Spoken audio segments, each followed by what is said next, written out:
will not work. If they want blow shit, we are waiting for them. Everyone, to tell you the truth, wallahi, the youth are there and they are waiting for them. They don't. What they have to understand is that this country is going for the last 12 years. We are having crisis in this country. No one didn't come here. No one of them. 12 years we are in this situation. Now that we are expecting that something may happen, is that time that people want to kill us. Because before they kill, this is the point. You are coming to save someone that I am keeping in my house. Before you kill me, I will kill the person. Which means that they don't mind that Bazoum may die on this one. Let me give you one history. On 1999, President Barre Mainasara was killed here in Niamey, a Friday. What's happened from 1999 to today?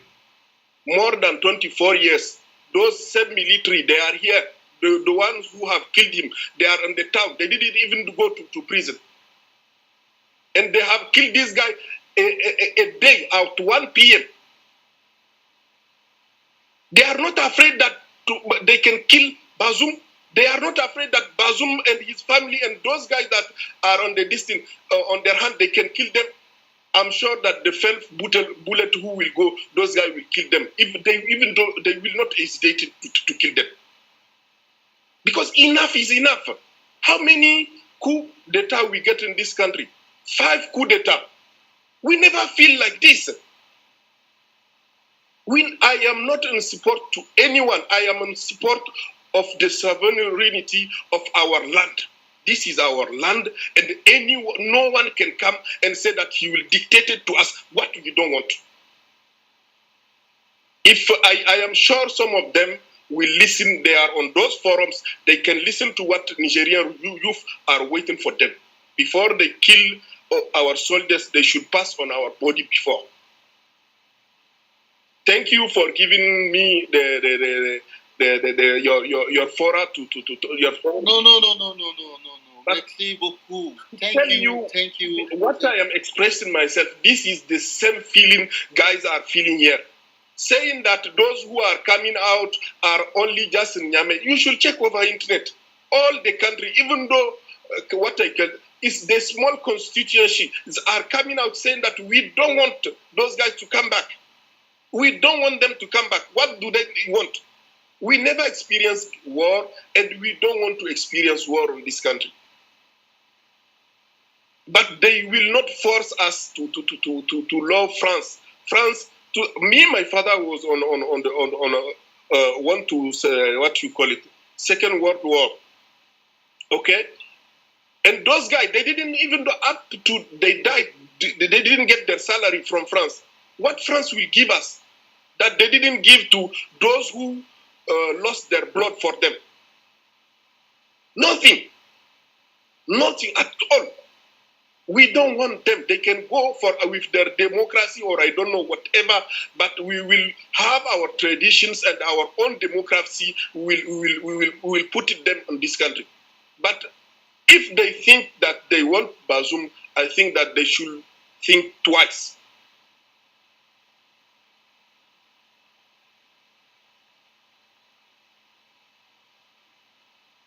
Because see what's happened. The first day after the coup d'etat, the PNDS militants go to their headquarters. They are in meeting. When guys come and they burn all the vehicles in front of their headquarters, because people are angry. And the word we are using here is labusanino. It's not about people or political party. It's about our land. And we don't want West Europe or America to come and dictate what we should do. We will never accept this one. What will happen is that they may sack this guy, but the country will never be stable. You will sack the whole army. You cannot sack the whole army. You can sack. Let's imagine tomorrow they come and sack him. which army will come and defend him? No one.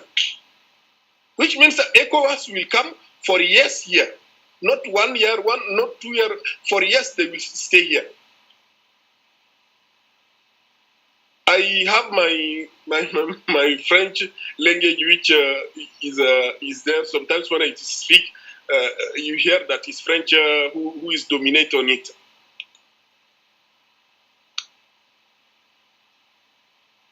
Hello? We can hear you. Yeah, are you through? Are you done? Are you finished? Yes. Okay, you say Safini, right? Yes. Stay where you are. Stay, in case I'm sure some of our people here would like to ask questions. Okay. What I want to tell you, please let your people know in Niamey and across as many as you can that Nigerians are solidly behind them. We know. The Nigerians do not support any of this war. Seriously. The Nigerians reject strongly any form of violence across. For us, Nigerians are Nigerians. In fact, our names sound the same. We are brothers. In fact, the border there's no border. It's just across. People live across both sides of the border. And some of you even vote in our election. We know you have to rig our election. so we cannot fight. We are one. Actually, we are actually one. So I want you to pass the message across to our French speaking population there that we don't support ECOWAS.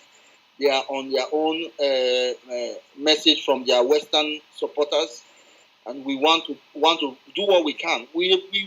I feel kind of constrained. I don't know what to do to stop what is going on. We are confused. Like, what can we do except our protest?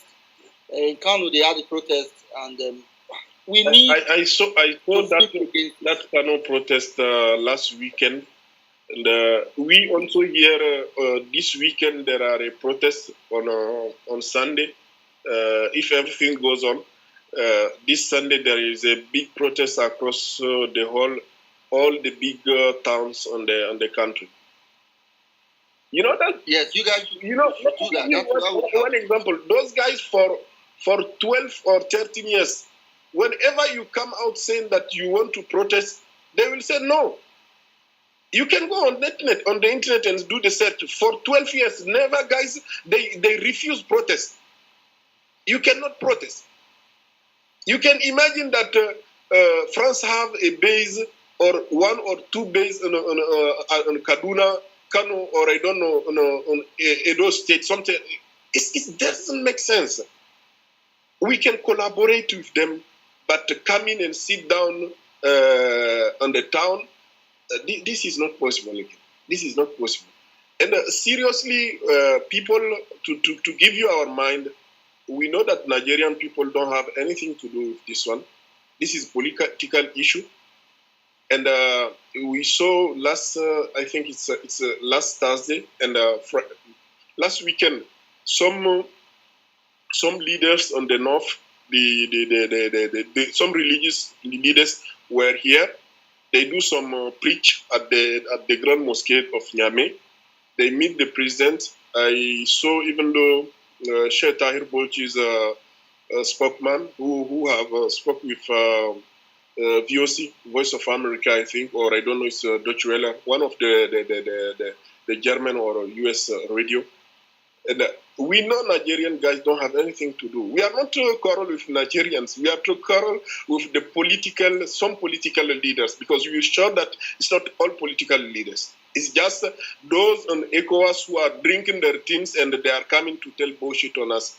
But seriously, thinking that they can attack Niger and go safely, it will be very hard for them. Seriously. Thinking that they can come in Niamey and they will out with the president, unless they come, I don't know, with the whole Africans military. It will not be easy for them.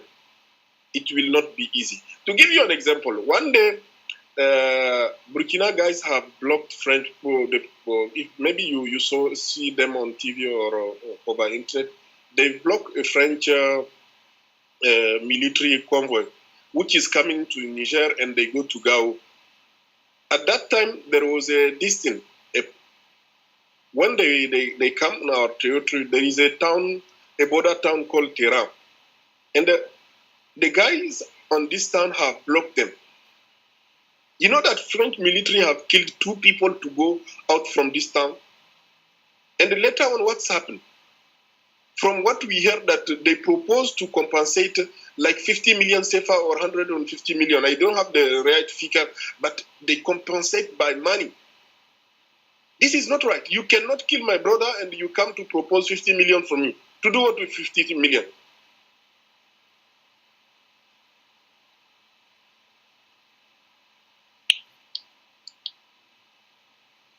It's something that you said, my brother. You mentioned if they, let's assume what they think is going to be easy, they go there, they depose the government. Are they planning to stay there in the army for the next 10 years? Or what is their plan? Occupy the country? It seems like to be like this, because a chief who doesn't have his own army on his hand, who will come and safeguard him? And I'm sure that they cannot, from even though from the border to Niamey, let's say that they come from the Kebi, they enter from Kebi. They have more than 400 to 300 kilometers to come. How many town will they go up to there? Let's say even though they come by plan, they come to the airport, they come. You will come in a city that maybe you have just a plan. You don't know how things are going on this city. And you don't know that if those people, they've prepared themselves. Because to tell you, you know what those guys they do again? The president guard have much more arm than even other parts of the army. I mean, in terms of equipment, they have much more equipment. And don't forget that those guys, they are fighting since 2011. It's not like a new guys who, army guys who left his house, who is in the town. It's now that he's going to war. Those guys, they know war.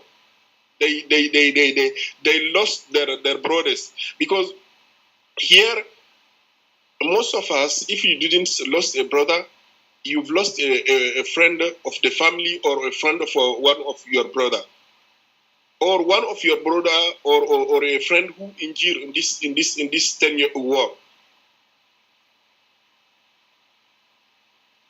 War is a serious game. War is a serious business, not a game. You can start it, but you don't know how it's going to end. They should understand each other in their distance. They should understand each other as political leaders. We vote them. They should get another way, maybe to make this guy exile somewhere. Because me, from what I understood, that maybe I don't know, the picture I'm seeing, maybe he will go for Gabon. Because yesterday night, the Gabonese foreign minister was here. And never I seen a Gabonese leader coming in this country for anything. From what I understood, maybe they are offering a windows or a gate to go to Gabon. That's what I think. I don't know. But yesterday, the guy was here. He gave a letter which Gabon's president have sent to the current leader of the military junta. Anyway, let's keep it. Thank you so much for your. Thank you also to give us this fora. We don't have any problem with Nigerian. I have a family in Nigeria. I have friends in Nigeria. I have a colleague in Nigeria with whom I work every day. If you see I'm speaking English, it's because somewhere where I am working, I have to speak English everywhere, every day. If not, French is our official language here. I hope that changes soon. I hope we can find a way for Africa to have a language. Honestly, thank you so much. Thank you. Thank you, guys. Stay where you are in case there are questions for you.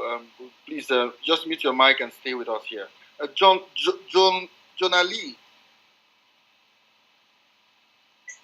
Hello, good evening, everyone. Thank you once again for coming to this space again.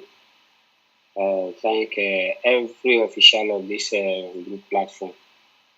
What Mr. Osman said is really, really true because some of my family are in Niger, especially that Yame that he said. My people are there. There are about like 8 family of my family since 2014 that they run to that Niger because we are close to that border. To be precise, it's Michika. So Niger is close to Michika there. So they run to that Niger and up to date. If they call me with Niger number because plus something, yeah, if they call me with Niger number, as they want you people come back to Nigeria, they say, what will we come to do for this country? Country that they chase us from.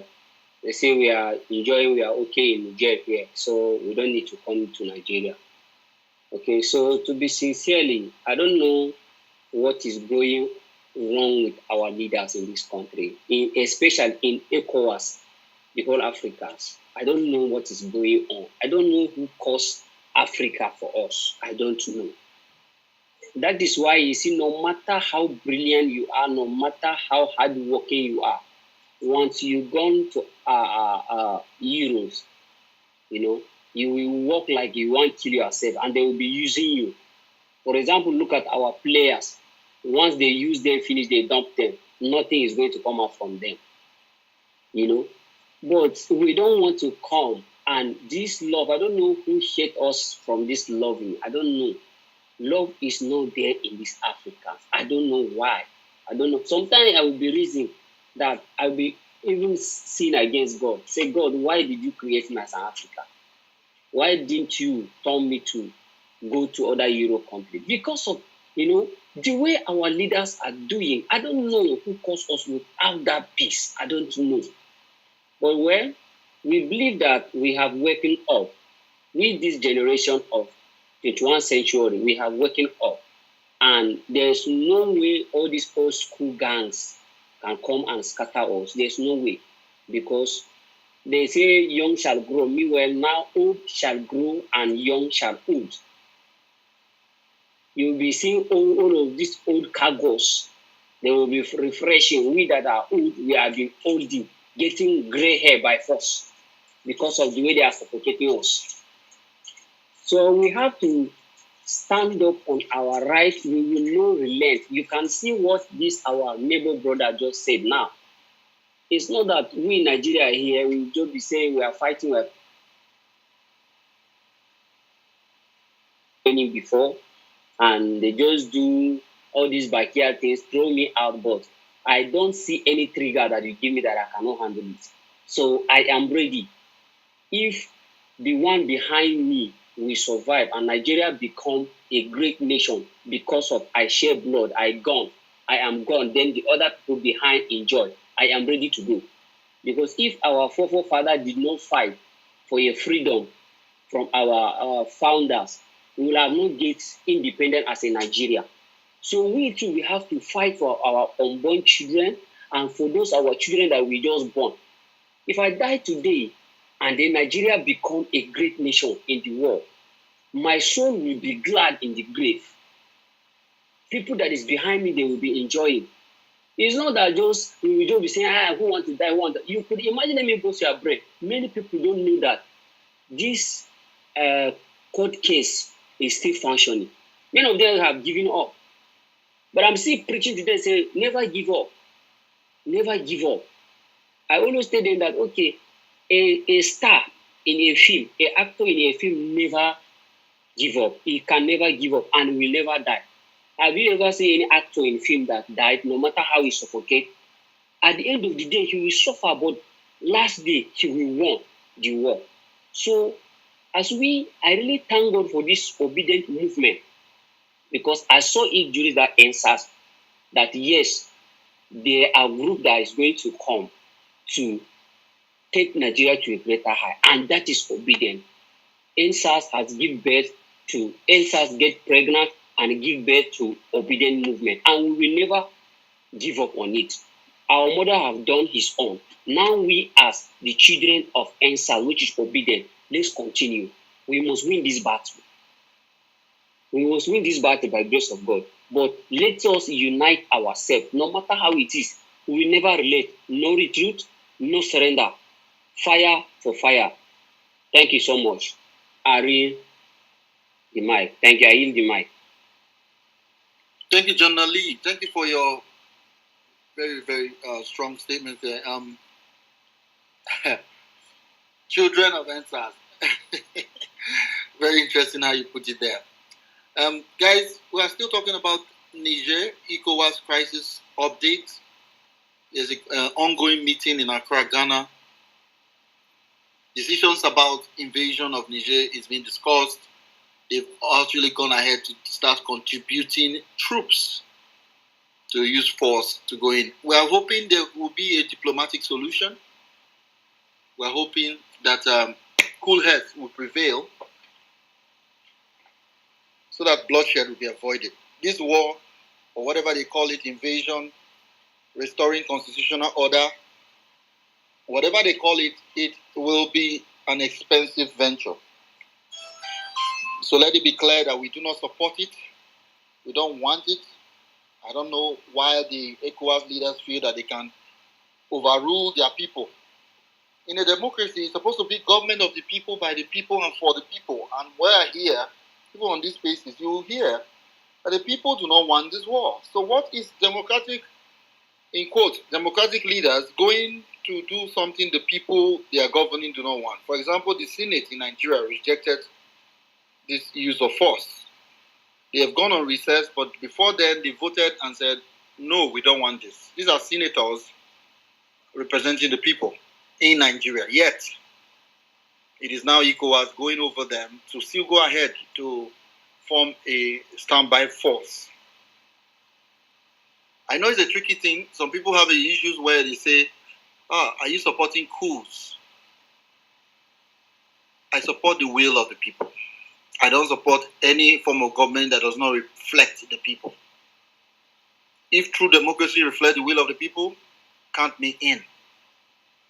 If any other form of government reflects the will of the people, count me in. What matters is the will of the people should prevail. Right now, we are being rammed through by outside forces with their leaders that they put in place who will do their bidding no matter what.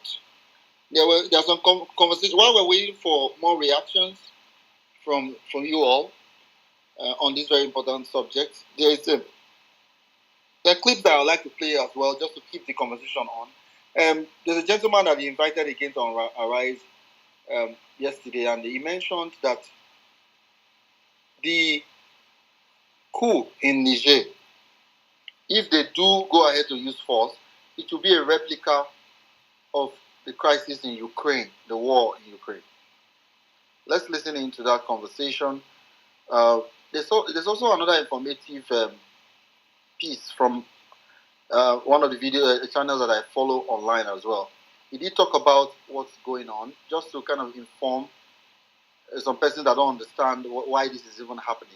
Why are we talking about a possible cataclysmic war in 2023? There's a channel that kind of captures why this is going on. I'm trying to find this while I'm talking to you guys, so pardon me. If I find it out, okay, I found it. Vision Politique is a channel on YouTube. Vision Politique. It says war breaks out in the Sahel. He's asking, and it says what's happening in Niger. Should I just kind of capture that while we wait? Retweet the space. Come and react and contribute. We have a guest, one of our contributors here, who is in Miami. He has said people do not want any foreign force to interfere in their internal issue. They also gave us a very, very sobering statistic that there are 200,000 Nigerians in IDP camps in Niger. They were displaced in Nigeria. They are in Niger, being housed by Niger Republic. How crazy it is that Nigeria want to go and invade such a country. Where will those 200,000 people go? The consequence of this war is beyond belief. Why they don't see it baffles me. What's going on in Nigeria is the video you're about to watch. Not watch, listen to what I said. I'm definitely a fan of Hey there, visual politic community. My oh my, what a mess is going on in Africa. The coup d'etat in Niger means much more than the typical seizure of power by the military. Yes, it is true that Niger is one of the poorest countries in the world, but despite this, it did have a recognised democracy. It had a government willing to ask for international help to curb jihadism, which is making the Sahel its territory. In this sense, Niger was the great ally of the West in the heart of the Sahel. Now, however, all of this has been blown to bits by the coup d'etat at the end of July. Now, Niger's military junta is looking for foreign help, but it wants to change allies. Niger's junta asks for help from Russian group Wagner as it faces military intervention threat. But wait just a minute, because military intervention was not offered by any Western power, concerned as they are by the Kremlin's growing influence in Africa. So help was not offered, at least not directly.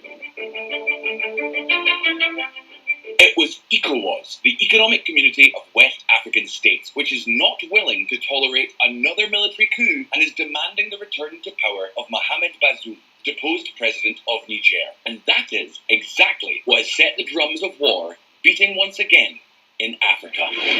10 August 2023. West African leaders activate standby force to respond to Niger coups. Worst of all, this military intervention could go beyond Niger and trigger a regional conflict that could spread to multiple countries. This is how the spokesman of the military junta, Colonel Amadou Abdrame, put it. Un prédéploiement de forces devant participer à cette guerre est entamé dans 2 pays de l'Afrique centrale. Face à la menace d'intervention qui se précise à travers la préparation à partir d'un pays voisin, l'espace aérien nigérien est fermé à compter de ce jour. Abdurrahmane has not hesitated to accuse a foreign power of instigating and preparing an attack against Niger. Of course, he is referring to France, its former colonial ruler. In fact, the military junta has broken all Niger's military agreements with France. The Macron government merely indicated that it supports the Ecowas intervention. So, you're already seeing how things are progressing. And you might be wondering, why is this coup d'etat taking place in Niger? What role is Russia playing in all of this? And above all, how many countries might this conflict end up spreading to? On Visual Politic today, we're going to answer all of these questions. But first, let's look at some history. The last democracy of the Sahel. The Sahel is a narrow strip of land south of the Sahara Desert characterized by extreme poverty. 4 countries are located in the center of the Sahel. From west to east, we've got Mali, Burkina Faso, Niger, and Chad. Well, they all have several things in common. To begin with, all of these countries are landlocked. What's more, French is spoken in all 4, so you can probably guess which country was their colonial power, and they are also majority Muslim countries. And now, they also have something else in common. All of them are currently governed by the military after a coup d'etat that put an end to the 7th Republic of Niger. And yes, more than one of you will be thinking, but hold on just a second, Grant, if Niger gained independence from France in 1960, 63 years with 7 republics works out at 9 years per republic, right? And yes, that is true, but stability and Niger are 2 words that do not usually go hand in hand. Even so, there does appear to have been a change since 2010. A military coup in favour of democracy ousted President Mamadou Tanja from power, a man who had been elected at the ballot box, but who aspired to keep himself in power and turn Niger into an authoritarian regime. The transition was supported by the international community and resulted in the constitution of the 7th Republic, a period that in 2021 would see the first peaceful transfer of power between presidents. Nevertheless, in the last decade, the Sahel has been a serious threat destabilizing the entire region. Of course, we're talking about jihadism. Religious fanaticism finds its soldiers among the desperate and often starving inhabitants of these Sahel countries. There are people who were born in one of the worst places in the world, and the jihadists promise them a better present and a future in paradise. And of course, the problem is that the alternative is subsistence agriculture, on which more than 80% of Niger's population lives in poverty. In fact, extreme poverty reaches almost half of all the country's inhabitants. These figures have hardly changed in the 13 years since the start of the 7th Republic. We are talking about data very similar to those of neighbouring countries such as Mali and Burkina Faso. Both have had coup d'etats in the last 3 years that ended democracy. Mali in 2021 and Burkina Faso in 2022. In both cases, the military seized power under the pretext of ending jihadism. However, incidents in the Sahel between August 2021 and August of 2022. The war against jihadism has triggered violence. In 2022, jihadist deaths in the Sahel increased by 75% to more than 10,000. Chaos prevails, and Mali's military junta has turned to the Wagners. In Burkina Faso, the government barely controls 40% of the country. In Niger, the situation is not so extreme, but the same jihadist groups that are ravaging Mali and Burkina Faso are also active there. We are talking about Al-Qaeda and Daesh affiliates. It also suffers constant attacks by Boko Haram and the Islamic State on its border area with Nigeria. But unlike in Burkina Faso and Mali, last year in Niger was proving to be the least deadly since 2018. So the question is, what is the reason for this difference? Well, nothing less than the approach adopted by Niger by the government of Mohamed Bazoum against jihadism. His strategy has several steps. First of all, Western military aid, mainly provided by France and the United States. Second of all, the improvement of state services in the most depressed areas. And third of all, other initiatives that are as opposed to the war against jihadism as they are, obviously, controversial. Niger. Mohamed Bazoum releases terrorists to open the dialogue. The Bazoum-backed demobilization plan promised to reintegrate into society jihadists who laid down their arms. So basically, dialogue in exchange for a truce. Freedom in exchange for peace. From the Western point of view, talking to terrorists is a bad idea. It implies giving in to their blackmail and opens the door to fresh attacks in order to achieve new concessions. Time to expose Jimmy John's new summer rap. Facebook ad.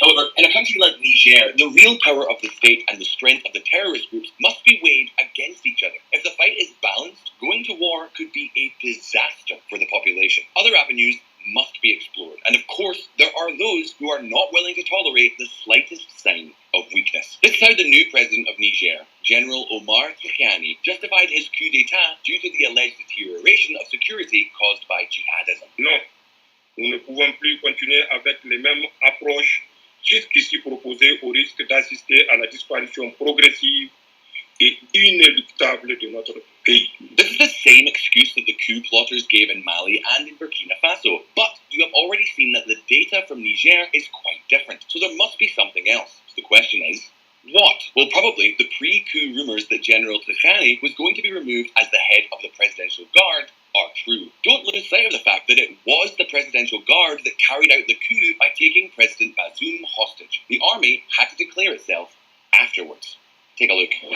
Niger army backs coup against pro-Western leader to prevent bloodbath. But, well, it's not worth giving much more thought to all of this. At the end of the day, there are military men staging a coup d'etat to seize power. Whether out of personal ambition or national discontent, for one reason or another, it is daily fodder on the African continent. Nevertheless, visual politic community, this time they have come up against the direct rejection of a regional organisation such as Ecowas, an organisation that seems ready to do anything to restore democracy in Niger. And take note, because this would not be the first time. Echoes of war. Ecowas is an organisation made up of 15 West African countries, including Niger. Initially, it was an organisation with an economic purpose of forming a single trade bloc. But wait a minute, because Ecowas has also mobilised peacekeepers in the region and intervened in member countries in times of great instability. In the last 30 years, they have been active in Sierra Leone, Guinea-Bissau, Ivory Coast, Liberia, Mali, and Gambia. It was in Gambia that the last Ecowas military intervention took place. That was in 2017. After 2 decades in power, Yahya Jammeh was reluctant to relinquish power to Adama Barrow, who had won the presidential election. Ecowas formed a coalition of troops from Senegal, Ghana, and Nigeria and set out to invade the Gambia. Yahya Jammeh resigned after 3 days and democracy was restored. Even so, Niger is not Gambia. Its territory is 100 times larger, and its armed forces, in addition to being more numerous, has years of training by Western forces. So military intervention is complex and would involve taking many more risks. The first one, the life of President Bazoum, who is not in exile, but in the hands of the coup plotters. Western officials, Niger junta, warned they'd kill deposed president after any military intervention. On top of that, I'm sure many of you are wondering why Ecowas has now been so firm and assertive towards Niger when similar coups have already recently taken place in Mali and Burkina Faso. Well, the key to everything lies with one person, Bola Tinubu. He's been the new president of Nigeria since last May. Tinubu has had enough time to be appointed president of Ecowas at the beginning of July, a representative position from which he launched this message at his inauguration. We will not allow coup after coup. African separation. In his speech, he also defended democracy, freedom, and the rule of law. And all of this is much more than Bola Tinubu's words. They are the new Nigerian president's letter to an introduction to ECOWAS, to the African continent, and even to the whole world. After all, we cannot forget the enormous influence of Nigeria. We are talking about the great African power alongside Egypt and South Africa, and naturally, it was the leading voice of ECOWAS. Aside from its concern that Niger will suffer the same fate as Mali and Burkina Faso, and that violence in the area will escalate, Nigeria wants to assume its role as a regional leader. And the Niger coup took place just 3 weeks after Tinubu's speech. So long as democracy remains unsuccessful, military preparations will continue. The credibility of Bola Tinubu is at stake. ECOWAS contingent for invasion of Niger may amount up to 25,000. More than half the contingent would be contributed by Nigeria. Senegal, Ivory Coast, and Benin have also confirmed that they will send troops. And then there are 2 other countries with troops on the ground. One is France. The former colonial ruler is being used by the coup plotters as a scapegoat. Everything that is wrong in Niger is France's fault. Indeed, the coup plotters have attacked the French embassy and even accused the Macron government of releasing terrorists. On top of that, we don't want to show unpleasant images, but just to let you know that the coup plotters filled a soccer stadium and people cheered along as they decapitated a rooster painted with the French flag. Surely, with all of this, you already have an idea of the animosity they have towards France.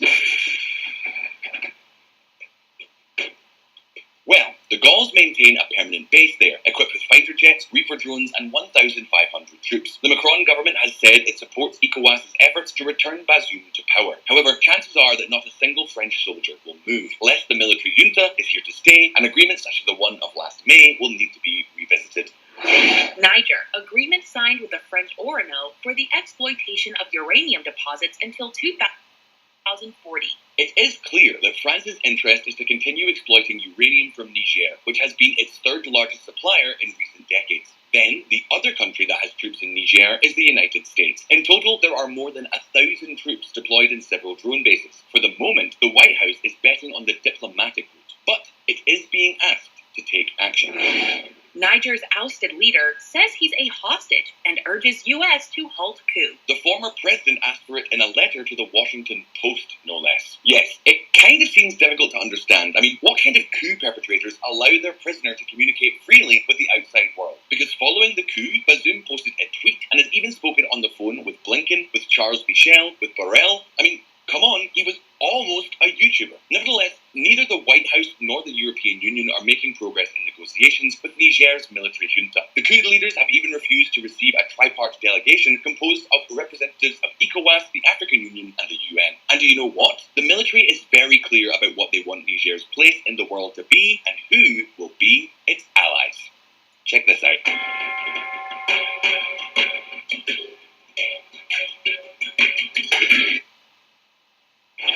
Are you looking at 4x4s on cars.com again? No. Whenever you look at 4x4s, Beyond the wall.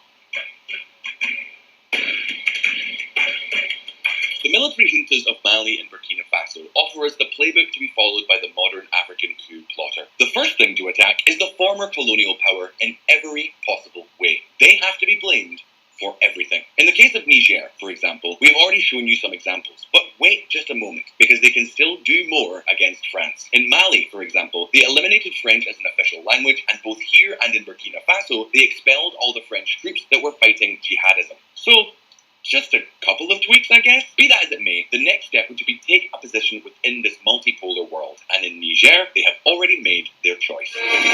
Niger's tailors rushed to make Russian flags after coup. The coup plotters have created a swath of military-led countries in Africa stretching from the Atlantic Ocean to the Red Sea. Most of these countries are now more aligned with Russia than with the West. Not only that, but that they intend to build a wall against the once undisputed Western influence. Visual Politic community, neither Russia nor Wagner are involved in the preparations for the coup d'etat in Niger, but once that has taken place, both are ready to profit from it. Wagner is spreading throughout Africa like a virus. In fact, before the Prigozhin mutiny, the mercenaries of the Wagner Group were part of the catalogue of services offered by Russia in its diplomatic negotiations. This is how Wagner is creating a presence in countries such as the Republic of Mali, where the authoritarian regimes hire Prigozhin's men to do their dirty work. Meanwhile, the Kremlin displaces the West as the influential power in the area. Putin is very interested in Africa, as demonstrated at the summit just held in St. Petersburg. So all indications are that Prigozhin will continue his operations on the African continent as long as he remains useful for Putin's purposes. And you saw at the beginning of the video that Niger's military junta has asked the Wagner Group for help. A group that has taken control of the gold and diamond mines in the Central African Republic, in Mali and in Sudan. And what does Niger have for Wagner? Well, mainly uranium. Depriving Europe of uranium from Niger would bring a smile to the faces of Putin and Prigozhin, but it does not seem so attractive to Russian mercenaries. Something else is needed. And well, Niger does have the occasional gold mine. It also has oil. In fact, Niger was aiming for a 5-fold increase in its modest crude oil production just this year. The thing is, as those of you who are regulars here on Visual Politic will know, Wagner is always out to make a profit. Still, this is the least of the military junta's concerns. The Ecowas intervention is their #1 priority right now, and everything indicates that in the case that the intervention finally does take place, the coup plotters in Niger would not be on their own.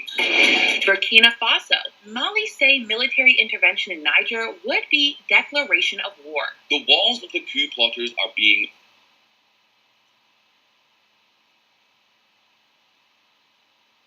also shown their rejection of military intervention. Meanwhile, Ecowas continues to put pressure on the military junta by ordering that they will take up arms to defend their positions. On Visual Politic, we will continue to follow this budding conflict. But now, the questions are for you. Do you think Ecowas will succeed in restoring democracy in Niger? Will any power outside the African continent get directly involved? Leave us your answer in the comments below. And if you found this video interesting, don't forget to like and subscribe to all of us here at Okay. Thank you for indulging more information. More information is always good. Grace, did that come along very clearly? Yes, it did.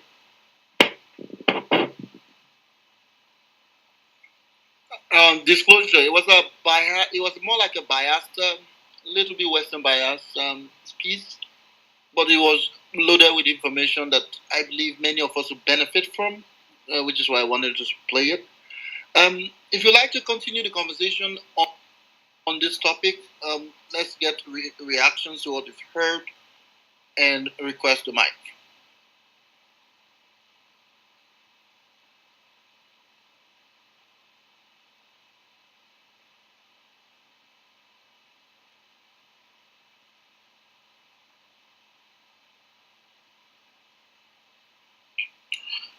Quincy, your hands are up. Oh, I thought you were co-host anyways. Go ahead.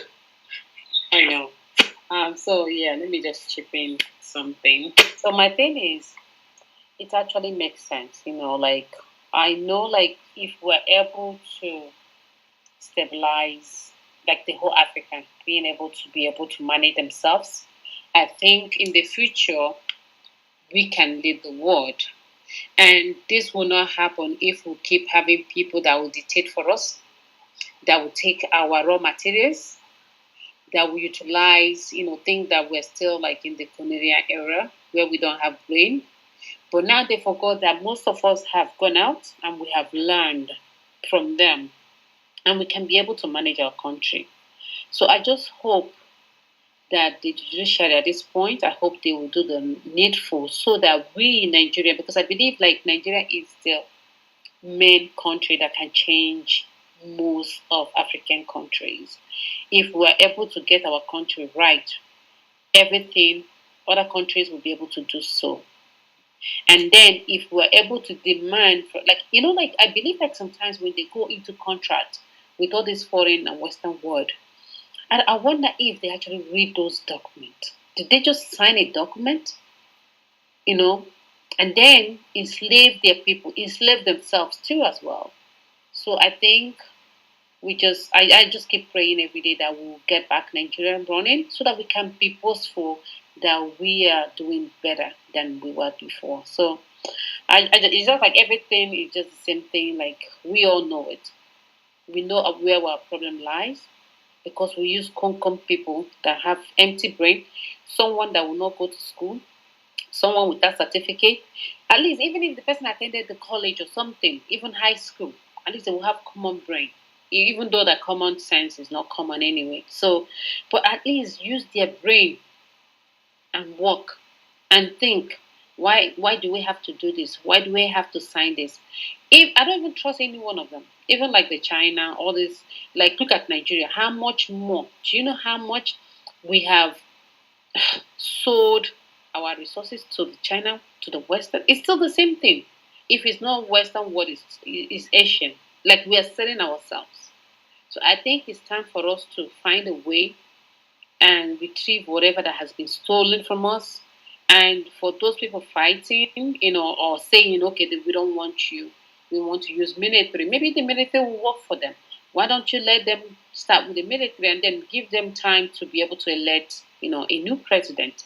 And then everything will be done in order. Whoever wins or whoever the people wants to rule them will be able to rule. And I think the reason why Tinubu is actually pushing this and trying to say, no, we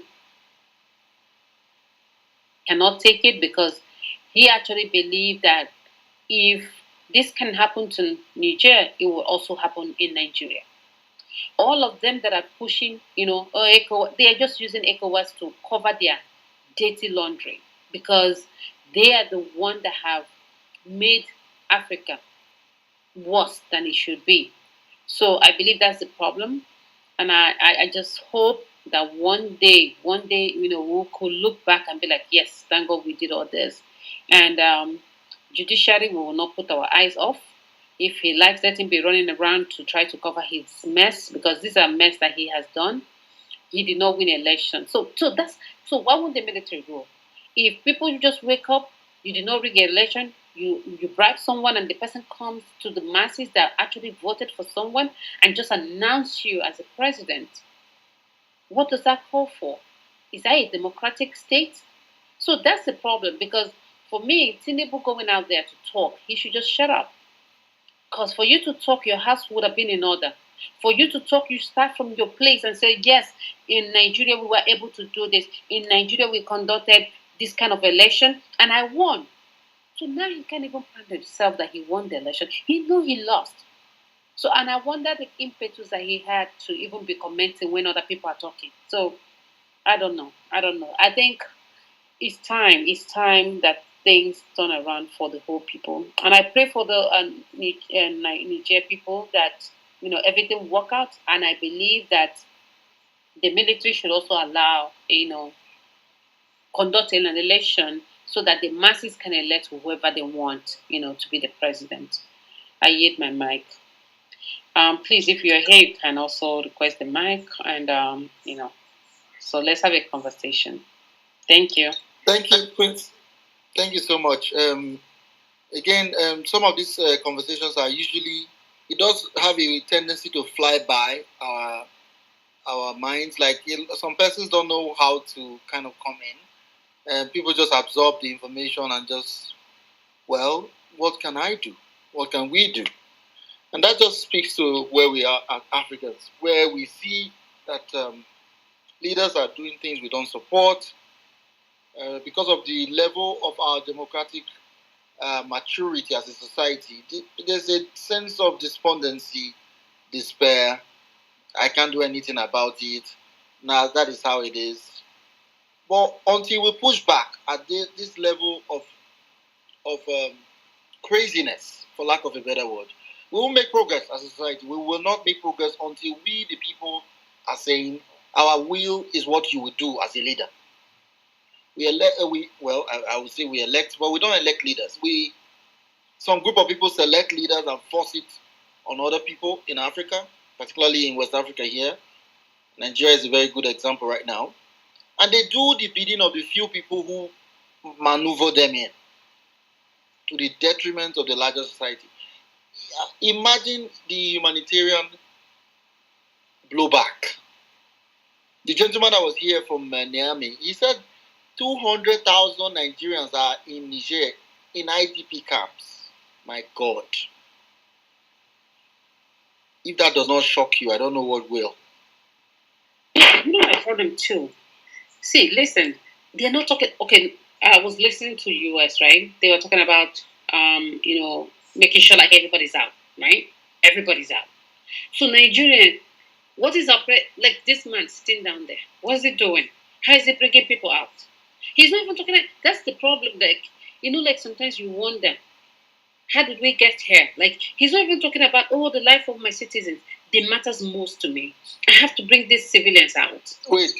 The life of who? Nigerian citizens to Tinubu? That's what I'm saying. It doesn't matter. That's what I'm saying. No, I'm talking about like a reasonable president, right?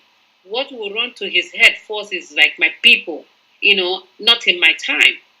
I want my people safe. Those people are not called Tinubu now. They are not. They don't have a Tinubu last name. Oh my God, this is crazy. And then some people will be here say, I hope, I wish that the people that are there are those, but they will not be. There will be few of them because all of them are hungry now. And I hope maybe Tinubu will send his son to go and fight this war, because America, they used to send most presidents, their kids have gone out to fight war. He should send his own son, his grandkids, if he had one. I know he's very old. He should have grandkids that are grown. They should go and fight this war and leave Nigeria alone. Say, I and my family are fighting this war. We don't want to fight war. I don't know. We don't have money. You want to waste more money. I don't get it. Yeah, that's another part of warfare that is not even usually considered. Each time you hear a bomb goes off, boom. Most of those bombs are thousands of dollars. Some of them are into hundreds of thousands, just one. You hear them shooting long-range missiles. Each one you hear, boom. And meanwhile, it is human beings that are blowing up, besides even the cost in treasure. The blood. You can't value a human life. None of us can create anybody. It's God that creates and gives life. Well, we take it willy-nilly, we ignore people. Look at what you're asking. In a sane society, you have 200,000 of your citizens sheltered as a result of insecurity in your country. Are you not ashamed? Are you not ashamed of yourself? Your country is not safe enough for 200,000 our leaders smoking. This is the highest level of... Anyway. Yeah, so I don't want to continue to go back and forth with my dear Quincy here. If we are exhaustive of this conversation, let's kind of get information. Let's keep the conversation ongoing on this crisis. I feel it's something that should not leave our consciousness. It's something we must push back against. Use the hashtag no war in Niger. Hashtag not in my name. Hashtag dialogue, peace in West Africa, peace in West Africa. We must do the bit we can. And if there are protests and rallies against this, we should join in and support that. Meanwhile, we are also in Nigeria focused on the judiciary, which for some reason are not giving us a date. Quincy, let me segue into that a little bit. Is it not curious as to why they are not even kind of giving information on at what point they'll come up with their decision? Isn't it... No, I think... Okay, so I'll also say so, they have to read up whatever submission, right? They also have to review the evidences before them, right? So now, technically, I see bunch of evidences, you know what I mean? And then they're going to reference them in their final submission. And then the court will, each one of the judges, I don't know how they're going to share it. They can decide to say, you handle this part, you handle that part, you handle that part, because the time is short, you know what I mean, for all that information. So I believe, I don't know if it's taking them long to read up.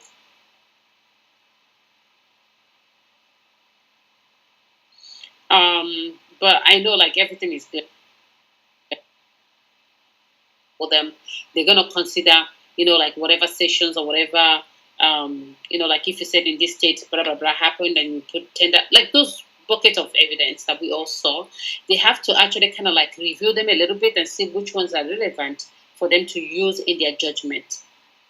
So I know it takes time, to read all that thing, because they're gonna read and get tired and read, but technically they're gonna read. But now I think there's so many overwhelming evidence before them. So which one are they gonna skip, in their ruling, in their judgment? So they cannot skip something that is vital. You know what I mean? Something that somebody will try to say, no, we tendered this document in Supreme Court and nothing was done. So I think I would still give them that benefit of that they are reviewing the document to be able to know, for sure, because they don't want to. And another thing we should understand also, it's just because Nigeria is being, whatever it is, that's why we don't trust them. But if other than that, I would say like, okay, they are trying to read up and be able to make a conclusive judgment that cannot be faulted in the Supreme Court. That there will be no lapses on their part. They will put into consideration every evidence that is tendered before them. So going by that, it will take them a little bit more time. And then they don't, because of the nature and the way that we have been able to see our, whatever, judiciary. So they don't want to give us a date, and then that day they're not able to, finish up the writing of their judgment. And in that way, people will say something happened. So I believe they are scared to give that date per se without being 100% sure. So that's all I would say for now. So if they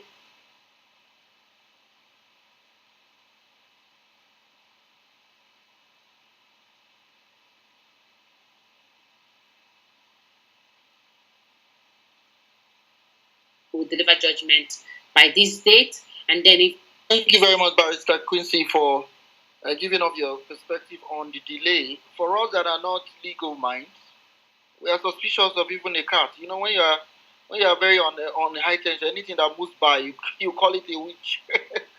So we are really waiting to kind of have a logical conclusion to this process that has started over the last 12 plus months, and we're waiting all eyes on the judiciary in Nigeria. But the topic, as we begin to wind down, just due to lack of contributors, I don't want to bore you guys. I like a very interactive space. We're talking about Niger and the Ecowas crisis update. And the military leaders of Ecowas countries have met a 2-day meeting, one held today. Tomorrow will conclude. But in that meeting, they are discussing the invasion and they have decided to go ahead with the war. Listen and listen real good. War is imminent. And that if that doesn't trouble you, I don't know what will. This is not a drill. The consequence will be far-reaching.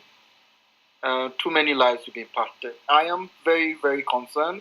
Number one, for either the lack of interest or the distraction that is upon people. Just seem to not realize that the sub-region, West Africa, is about to get off in flames.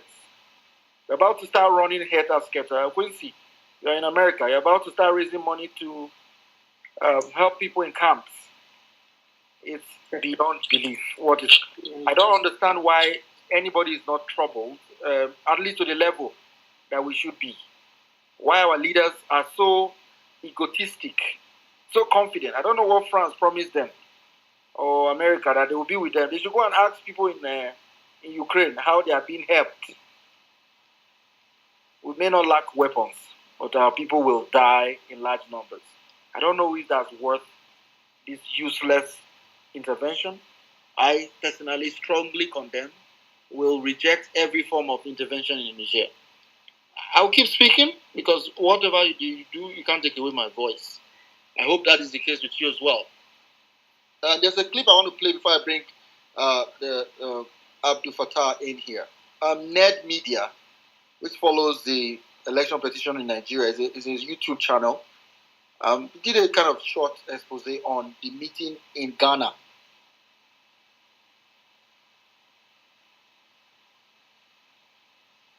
From the member countries that want to go and fight and invade he did a expose about what happened today in Accra. So listen before I go to Abdul Fattah.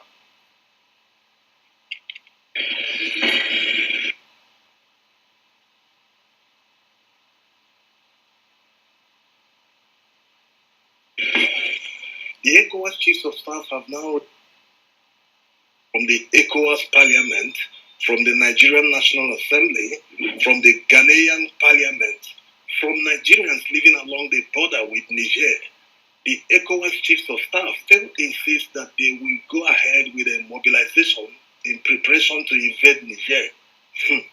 This is coming after Anthony Blinken, the U.S. Secretary of State, called Tinubu for the second time since the coup in Niger happened. In that call, he told Tinubu to ensure that Bazoum, the former president of Niger, who was deposed by the military, he told him to ensure that Bazoum is released quickly. He also told him to ensure that Niger quickly gets back to democracy. Is this a way of telling Tinubu, hey, get on with it, invade Niger, chase the military away and restore Bazoum? If not, we've got your files. Whatever it is the United States wants in Niger, they've got servicemen stationed in their military base in Niger. Let them do the job. They should not involve ECOWAS. There's serious opposition against a military intervention in ECOWAS. Apart from the fact that the ECOWAS leaders do not have the authority to invade another man's country. You cannot fight illegality with illegality. Most of them have serious moral burdens. Most of them violated their constitutions in their different countries. And they want to preach to Niger about democracy. The grievances from Francophone countries against France is not out of the ordinary. They are simply tired of their overbearing attitude. How can France force the people of Niger and their government to deposit 50% of their reserves in France? Did the United Kingdom do it to any other country? Did they force any former colony to maintain a reserve in the United Kingdom? Why is France doing it? The economic chokehold on these people has become so unbearable. That's why they just want France to leave. Let them leave their country with their military men. They want to develop at their own pace. That's why they see the coup as a revolution against France. It's simply better for the United States to negotiate for their military base. They should leave France out of it. Let the people of Niger determine their future going forward. If they want to spend their entire lives under military rule, that's their business. It shouldn't concern outsiders. If they want to quickly get back to democracy within the shortest time, that's also their business. Let them solve their problems by themselves. Interestingly, the military in Niger has started serious mobilization.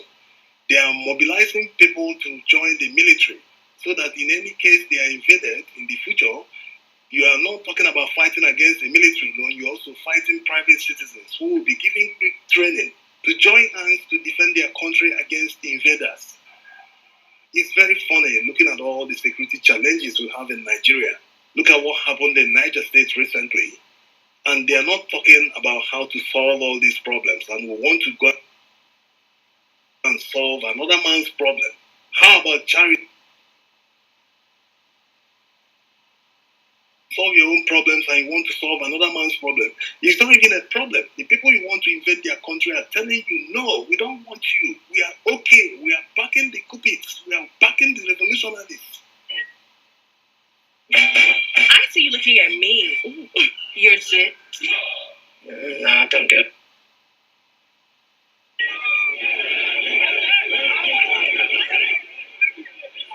The persistence by Western countries that the military regime in Niger must restore Bazoum can only mean one thing.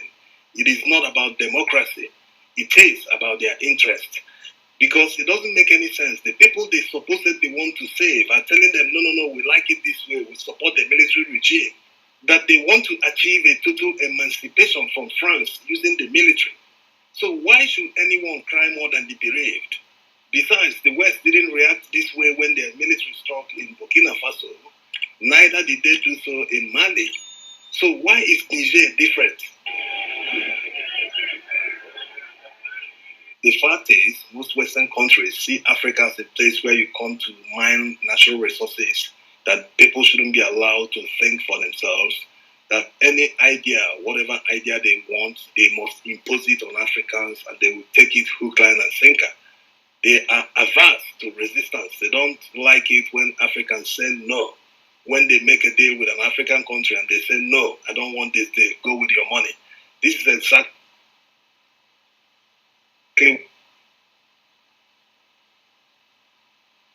are just interested in mining resources. They don't want to add any value, like in Congo, where they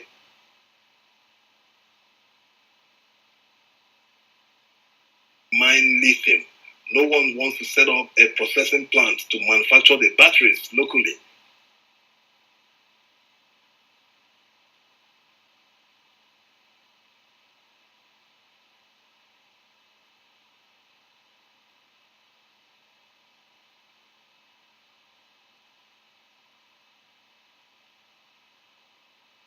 So the system benefits them more than it benefits Africans. They actively work with corrupt politicians in Africa to get whatever they want. They pay them any amount they want because they know that eventually that money will come back to their countries.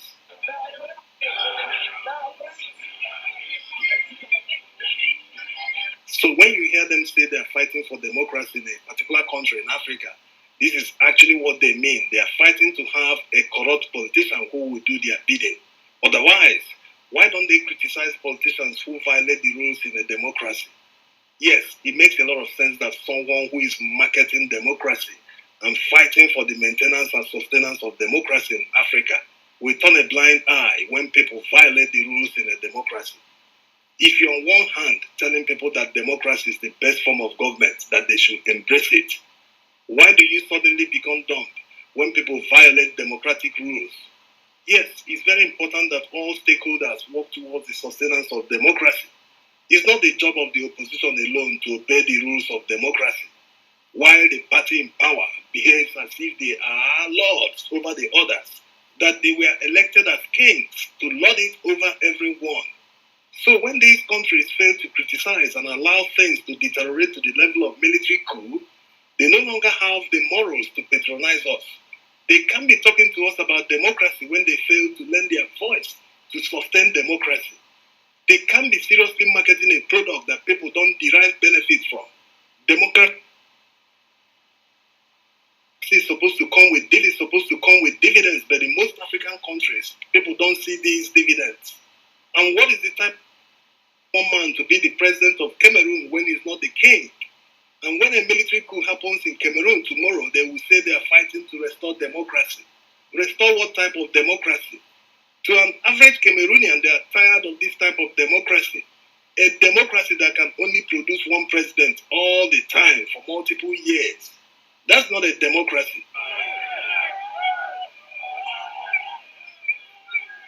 So the United States and France should just stop all the meddling, all the phone calls, all the pressure on Ecowas leaders to invade Niger.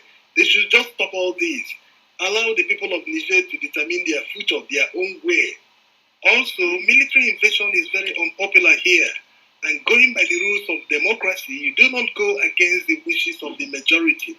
Any forceful invasion of Niger will destabilize the entire region and lead to a massive humanitarian crisis. We hope that good reason will finally prevail. While the military junta in Niger is busy consolidating power, the Prime Minister believes that they can find ways to mitigate the sanctions. Niger is a massive landlocked country, and the closure of their southern borders by their neighbors must be hitting their economy hard. The people are definitely suffering. How long will the sanctions persist? With the Ecowas leaders refusing to remove the sanctions as demanded by the military in Niger, and the military in Niger insisting that they would try Bazoum for treason, the future, the Ecowas leaders or the military in Niger? Thanks for watching. Who will blink first?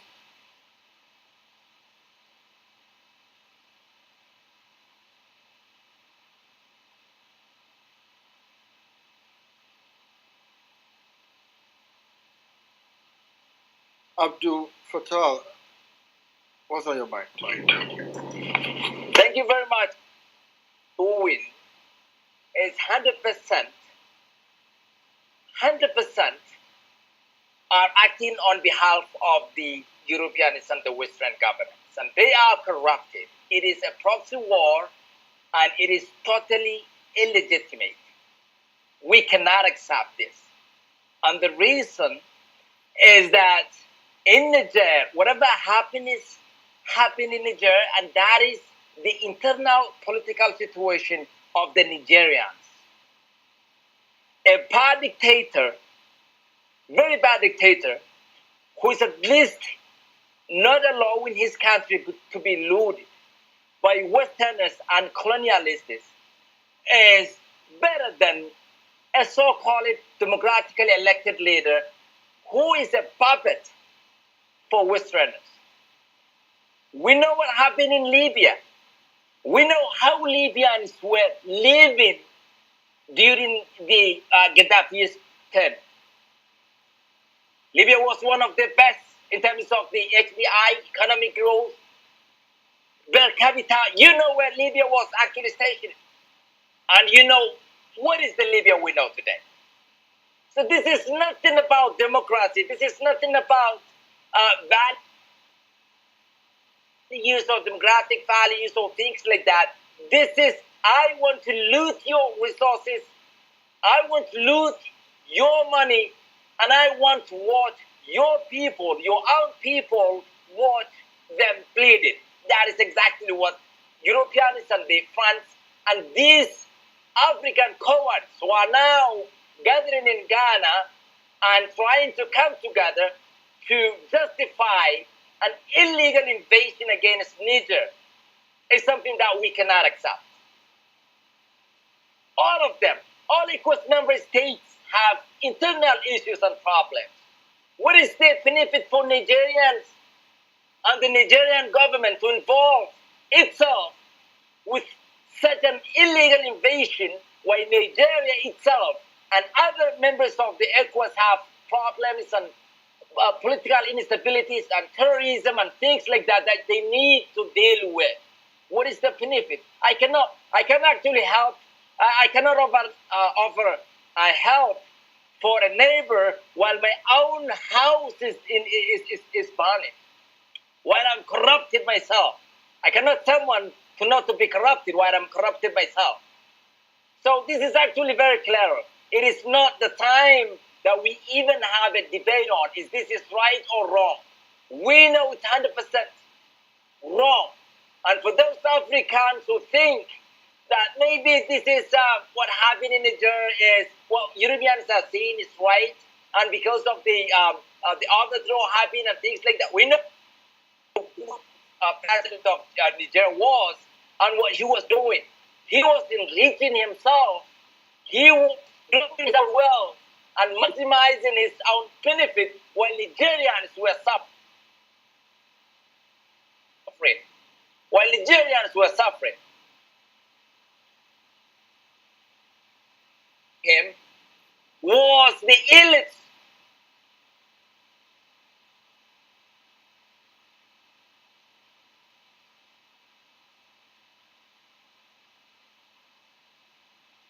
who were with him and know what was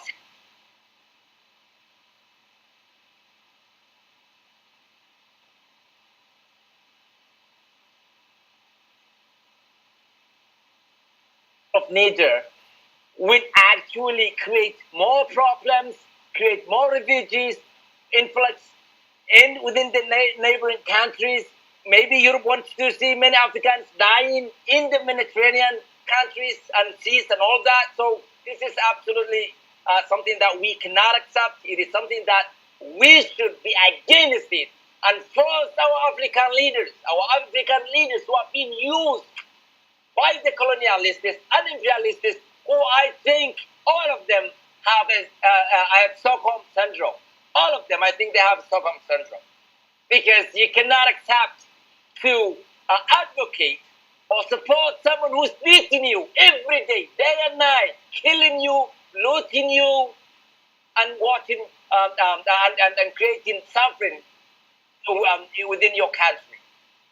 I can understand, like, if you are well off, if your economy is growing, if you are not having or experiencing any corruption or any accountability or anything in your home, you can talk about such things.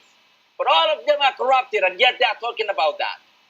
So that's what I think is, in terms of that meeting in Ghana, and I think this is illegitimate, illegal, and something that none of us should be even questioning.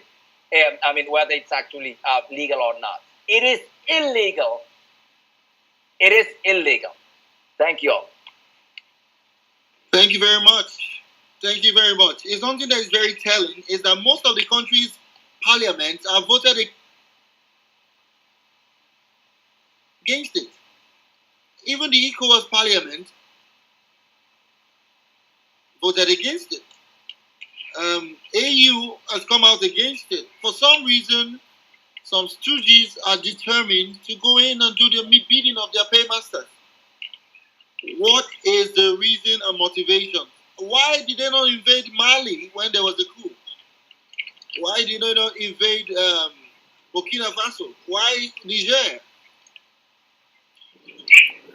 Absolutely, because I think we know what Niger was offering to France. And French president and the French government is using whatever corruption or bribery they can to use these puppeteers of so-called African leaders. How can you actually even talk about something that your own parliament illegitimized and rejected it? How you can do that? There's no legal basis at all. And yet you are acting as if you are, I don't know, maybe they're representing officially these Western countries. That is what I believe. Thank you very much. Yeah, and you kind of captured it there. Guys, like I said before, I am very concerned about the consequences of this invasion. I fear that many Africans are not realizing it, that this is a big problem. You know, we always wait until the last minute. Some persons will realize this when the bombs start dropping on their roof. Oh, what happened? And we rush to mosque and church to ask God to help us. Because in Africa, we believe God will do it for us, right? Always waiting for God. As though God lives in Africa. Somehow, we know how to pray the most.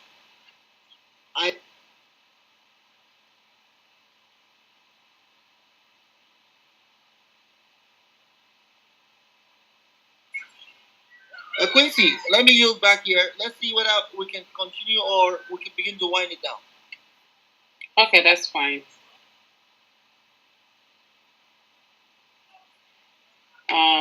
Hello everyone. Hello. Good afternoon, good evening, good morning.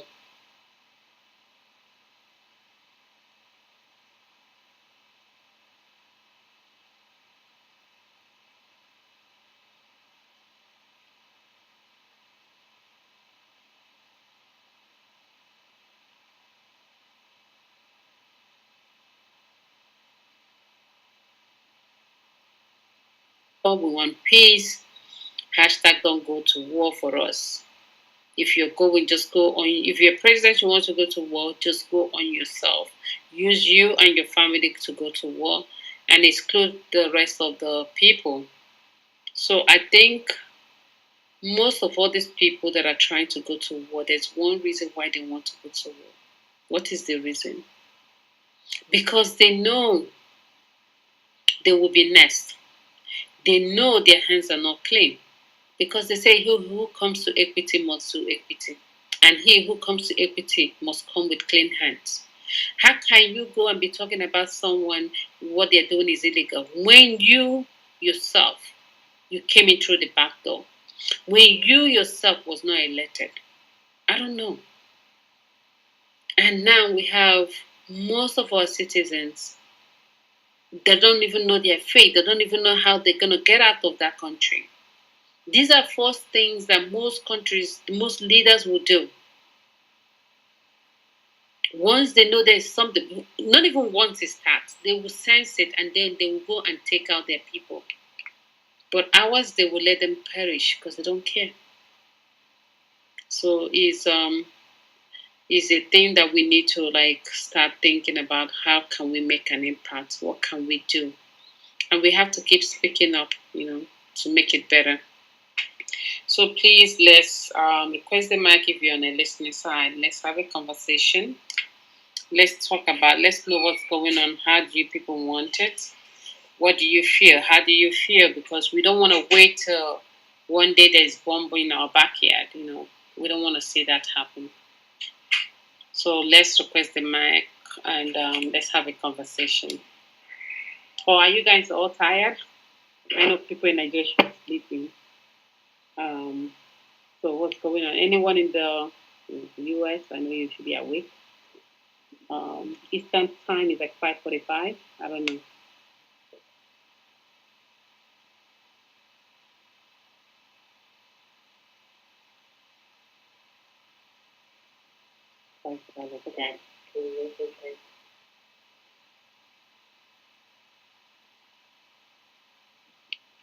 Hello everyone. See, it's like people are not talking.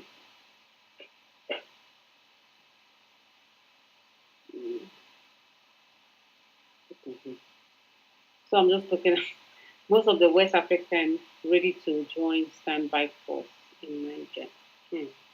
And now I see Tinubu standing as if he's going to go to war. As if he's ready. That's even the annoying part. As if he's ready to go to war. What is wrong with us? Not often. What is wrong with him? Because we did not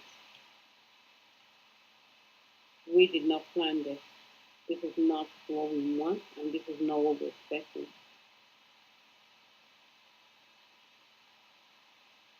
I don't know how he's thinking he's thinking.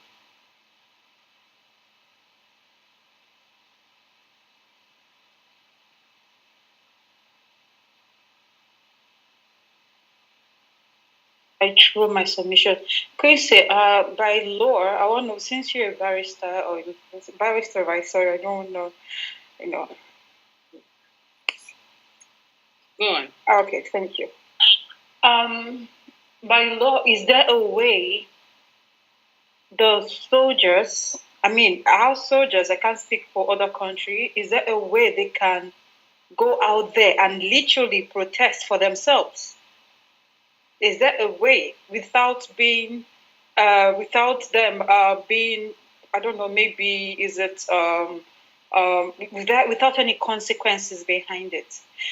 The reason why I ask this question is, we the civilian, we are the ones hitting this thing on the head, but they are the ones going out there on the field, right? They still have the right to reject this thing. They still have the right to say, okay. Sorry. No, I don't think so. Okay, let me cut you short, okay? So right? So when you decide to serve your country, right? You're actually saying, I can die for my country. So now the power for life, your life, you know what I mean? You're actually giving it up to your country. So now, when people say they want to serve, right? They are military. So once the war is veto, like if they, like they pass the law, go and fight, they will eventually go out and fight. The only way you can escape is like maybe if they drop you and you decide to disappear. And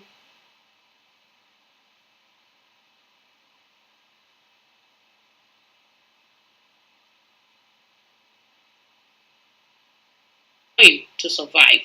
And the only way is also if you resign from being a military. Like if you resign, like if you look at it the way Nigeria is going, and you think your life is not safe, you also have the right now to resign. To say no, I don't want to be a military anymore.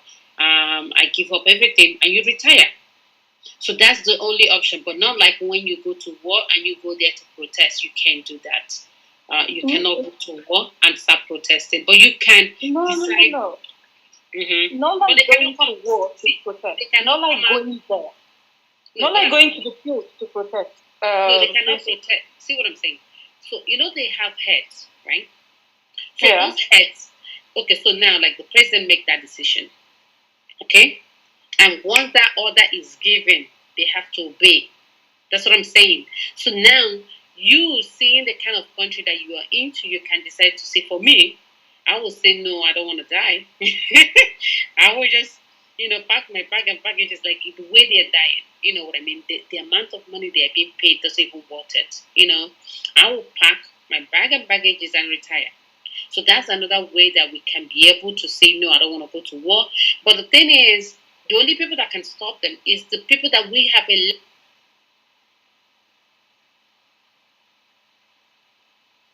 elected. Those. Now, the president too have to also think: is this thing that I'm going into, does it worth it? Is it good? Is it for the interest of my country? What we will benefit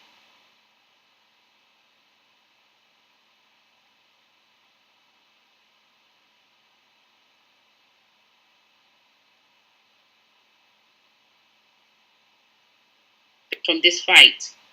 What our we don't have no benefit in this fight. We only have to go and wait before war. You don't just declare war like I'm not going to take this, if not I'm coming to war. No, you first start up like negotiating with them. How can we resolve this issue that is happening here? Just like Russia, right? The war that they're fighting, they didn't come up one day to fight it. They were negotiation before the thing broke down.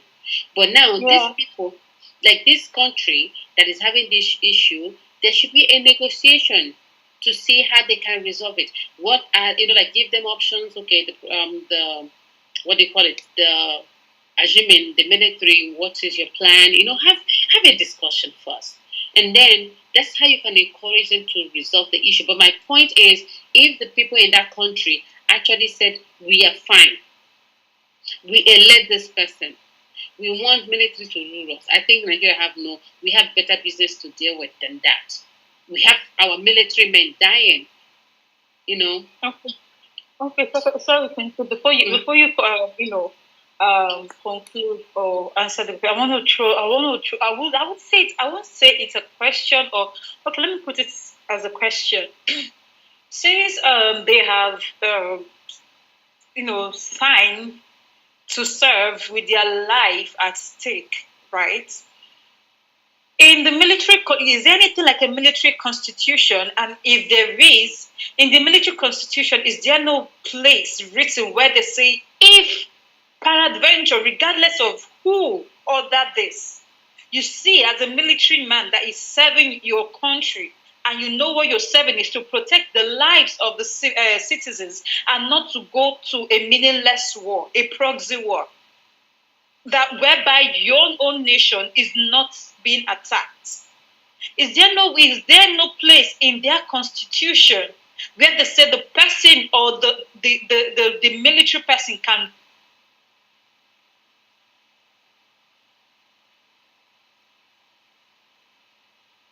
reject such a thing? You said something about resigning from this stuff. It's obvious they don't want war. We, the citizens, we don't want war. So is there no way can't they, all of them, I mean, for those that don't want this war, for those that have been crying and screaming that they don't want this war, they don't want to go to this war, can't they resign? En masse, they should resign.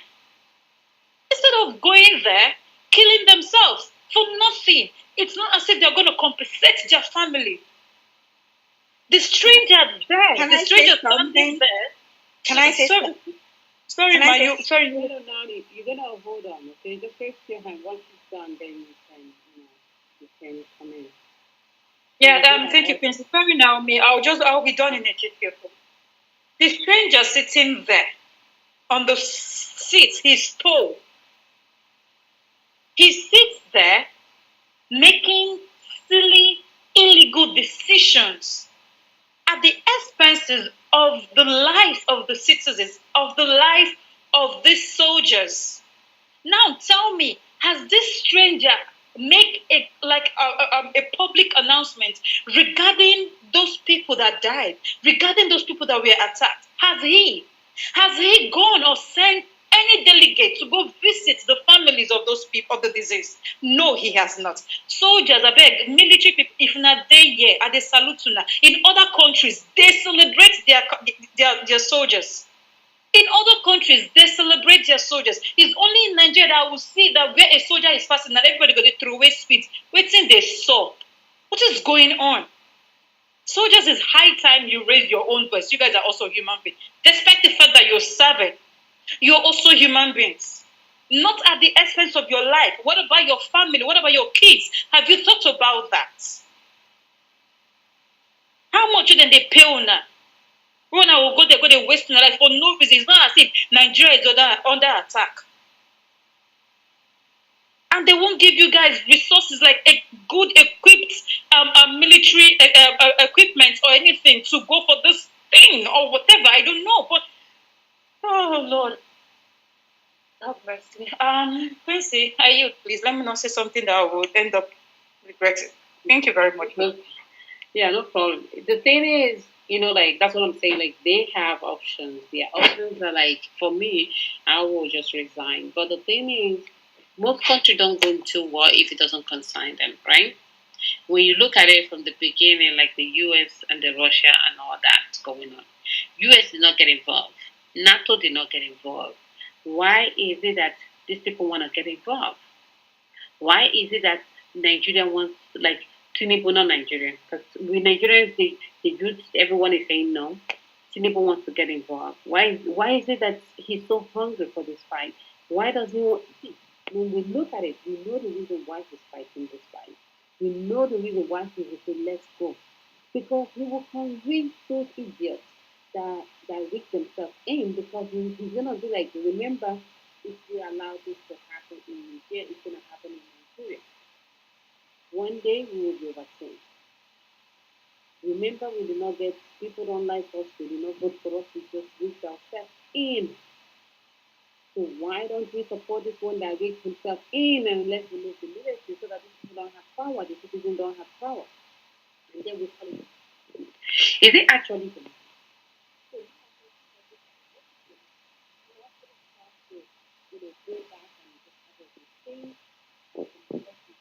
Quincy, we can't hear you clearly, please. Sorry, I don't know, maybe my phone. Okay. Can you hear me better or no? Hello, Nancy.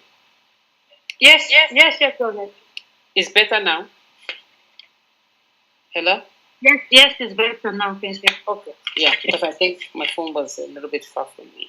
So I said, let's look at what is, what is called a democracy, right? So now we have to be able to understand what democracy means. Are we actually, in each country, it doesn't matter where you belong, if you're Nigeria, other country, are our leaders actually doing or practicing democracy? So this is a system of government by the whole population. That means everyone is involved in democracy and all the eligible members of a state, and typically through elected representative. That means we have to elect the people and allow them to, guide us and rule us. They strive to allow people to participate equally and directly. Okay, and this also involves the protests, where you have the right to protest, the right to gather, the right to vote, which Nigerians did, and it was stolen.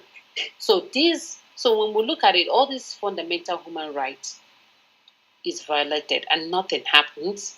You store mandate and you go out and talk. So in a democratically governed nations are more likely to secure the peace and determine aggressive and expand other markets, right? This is what government is supposed to do. They're supposed to promote economics, development, protect the citizens, and combat. This is where we say problem, right? Go to war.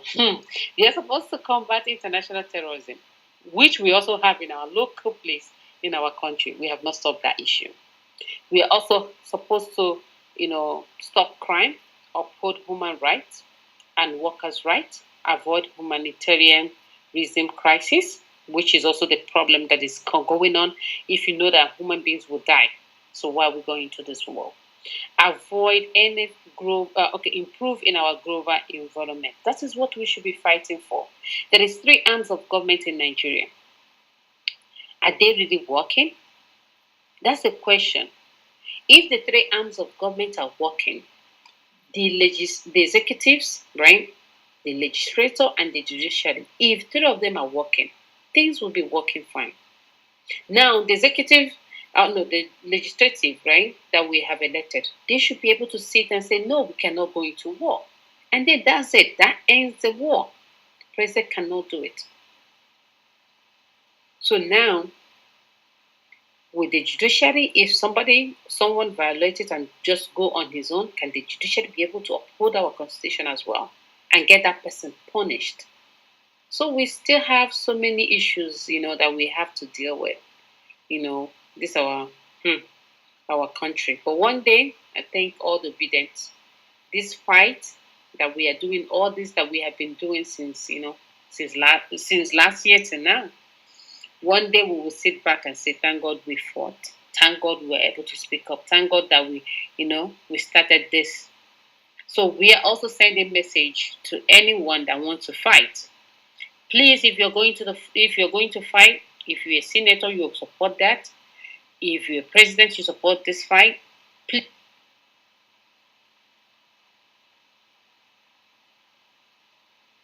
give them the uniform. Train them. Let them be the head. Let them lead the fight. Show us that you're interested. They will not do that. So that's my question. Why would people want to fight? Why would people even want? Because I think this can be done amicably. The Niger country, they should be able to figure out how can they move forward. Now, Niger people are saying they have, that is even funny, they come to Nigeria to vote. Ho, ho, ho. So you also the corrupt people because you actually enabled all this corruption in Nigeria. So, one thing we do in life, we think it's not going to come back. It's time for us to know as a nation, whatever we expect from my country, I also expect it from the same way so that people in Niger will be free, they will have a better life. How can somebody like I'm in Nigeria will go to Niger to go and vote? Am I from Niger? That's also a crime. And lying. So I don't know. I think now there's so many other problems coming up with this problem. And it's also exposing our leaders how they have been rigging the election in the north. So I said Bulgari, still the same people. Tinubu and Bulgari and all those crimes, even that man, I don't know, all of them. One day they will just come back and go to court and explain to us all their actions and inactions. I know they're scared. That's why they keep fighting. That's why they keep pushing. I don't want to look at it. If I keep quiet, one day the military will take over Nigeria if I rig election next time. That's why, or maybe the people will not allow me to do this. Why don't I just impose it on them? I think that's just what is happening. And it's quite unfortunate. It's quite unfortunate. So, please, let's request them. Oh, did she? I know she left. I don't know. So, my sister, I don't know what to say. Nigeria is 1 week, one trouble. And we have our own problem that we need to solve. Why can't we focus on our problem? Why can't we end Boko Haram? Why can't we equip our military men to be able to defend us? And to tell you the honest truth, most of our military people knew that those people might even be bombed and send them out there to be bombed. So that they can say, oh, let's negotiate. That's how they can pay those touts that they have been using.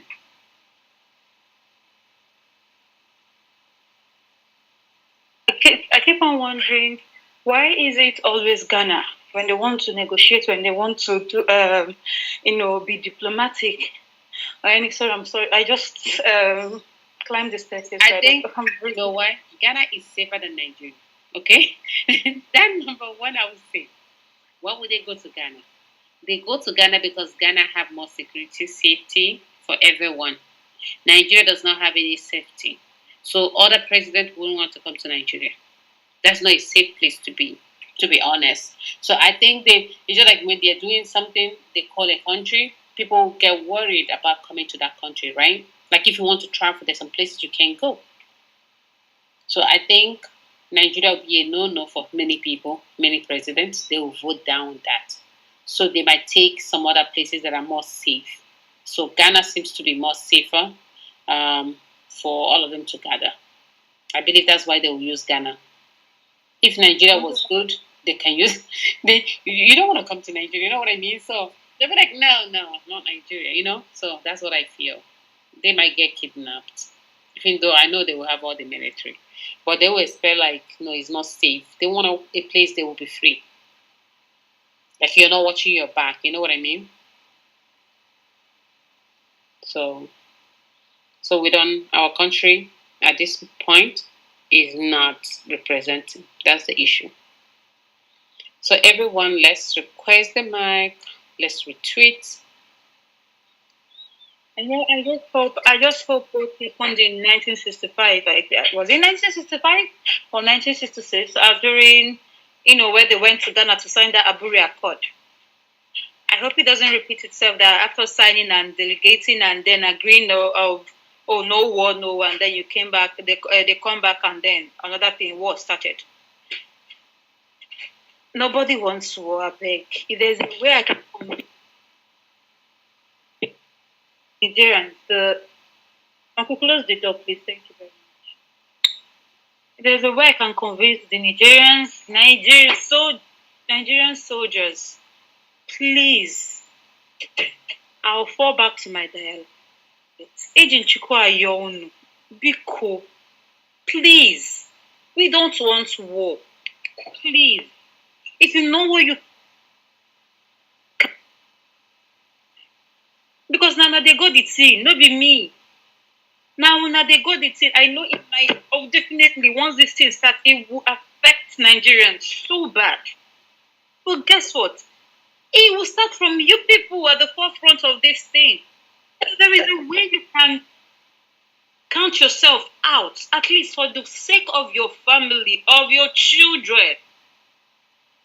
They said, the children are the future of tomorrow. You don't know if your child will be the well-meaning president or governor of this country. It's high time you sit down, think for yourself. Is what these people are sending you to, who is gaining from it? So you can imagine a stranger telling you, after causing chaos, he said, to cause chaos is easy. And he implemented it. He has caused he has done so many things, calamity everywhere. And now he comes, his first public announcement, he tells you, that there is nothing he can do about it.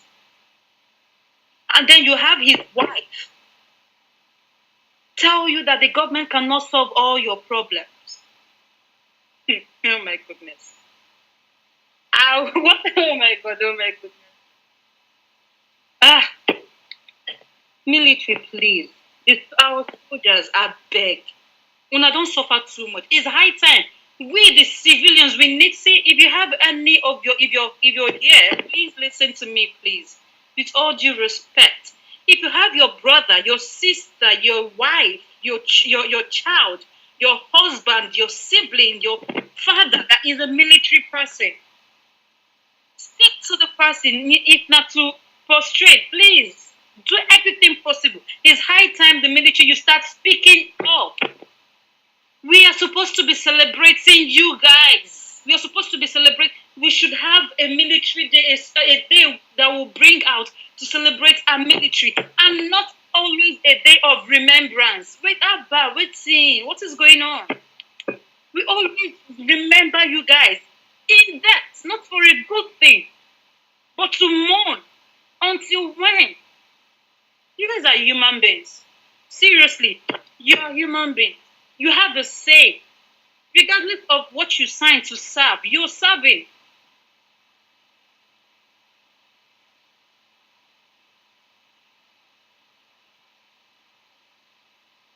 But to whose detriment? 22 years old and I think 25? House worth billions. You want to talk about Sheyi? That paid for a house in cash. Billions of dollars. How many will not get that big? How many will your children don't see? Which level of school will your children don't go? When your children don't cross Ghana, which country will they don't go? In the name of to go to a better school. How many scholarships have they gotten? These are the things you need to think about. How well, what are the educational level do you have or your children have? How many? Where you they stay? How your house be? Most of the soldiers, if I'm not mistaken, they stay in bachas, in shelters, in the ghetto, trenches. But yet they call you, you will run. You don't even want to know what is going on. You don't even want to ask questions. Soldiers, make sure they ask questions. I beg. Your life is important. It's important to us, the citizens, because you're protecting us. First of all, but firstly, it's important to you personally. Because once it's important to you, it's important to your family. You consider your family, you consider your children, and then you consider your nation, the citizens that you're serving. We regard you guys, we hold you guys on high esteem. Please, we don't need more death. Make una no die again, I beg. If there is a way to fall out, soldiers, make una fall out. Not be do or die affair. It's not by force. Going to a war where you don't even have a clue of what is going on. A war where you don't even have an idea, an idea of what is going on. Enough is enough. You guys have a say. You have a say, for crying out loud. You have a say. It's high time you choose where to stand. Right now, I'm speaking all throughout this week. Soldiers, I'm speaking to you guys. It's high time you choose where to stand, who to serve.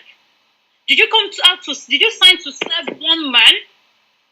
Or you come out to serve a nation? Which one? You have to choose. Did you decide to sign up for this thing, this position, to serve that stranger over there that had no idea of his identity? We have no idea of where he came from. 1990 something or 1980 something, he was a woman. 1999, he became a man, and governed Lagos State for 8 years. Oh yeah, where were your certificates? We don't know. Primary school, we don't even understand. Who are your siblings? We don't even know. Who are your classmates? We don't know. We don't know. We know nothing about him. Nothing. Soldiers, please, I beg. I use God in the beg. Now you guys are human beings. I speak for a friend that I know, that I have seen and spoke to while I was in school. A young boy of 25 years in the military. A young boy of 25 years was sent to go fight the Boko Haram. He escaped by mistake. I will use the word is God. Because guess what? They thought he was dead and they threw him in the pit with the rest of the disease, the people that died. They threw him in the pit because he pretended to be dead. Just to save his life. I doubted this boy up until he removed his shirt and my jaw dropped. You need to see the bullet marks on this boy's body. And yet again, he was also on a mission. That same week, he had to leave to Sambisa Forest. I hope he's still alive. Soldiers, militaries are human beings. Remember your colleagues. Remember your fellow soldiers. Remember your fellow foot soldiers. And then you sit down and think. Remember your family. Are you serving one man, a stranger? Or are you serving the nation? Which one? It's high time you choose. Please, I yield. Thank you, Nasa. It's quite unfortunate. I don't know what we can do. I think maybe we can do the hashtag we don't want war, hashtag face Nigeria, hashtag our eyes on the judiciary. We need to do the needful, because war, there's no need. Peace is the only thing. They can negotiate peace. They can talk about how they can dialogue and find a resolution to this problem. That's what they should be thinking. And that's his mouth and just, vomit something on your first day. Because that's what also triggers all these things. You could say, oh, please, we will intervene, we will reach out, to make peace. Something like that. I don't know. I don't know how we got here, but God will save all of us. Please, let's request the mic. Let's request the mic. Let's request the mic.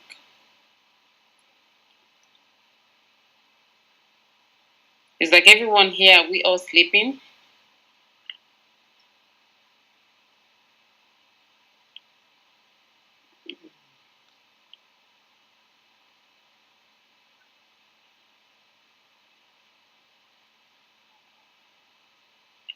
So let me see this.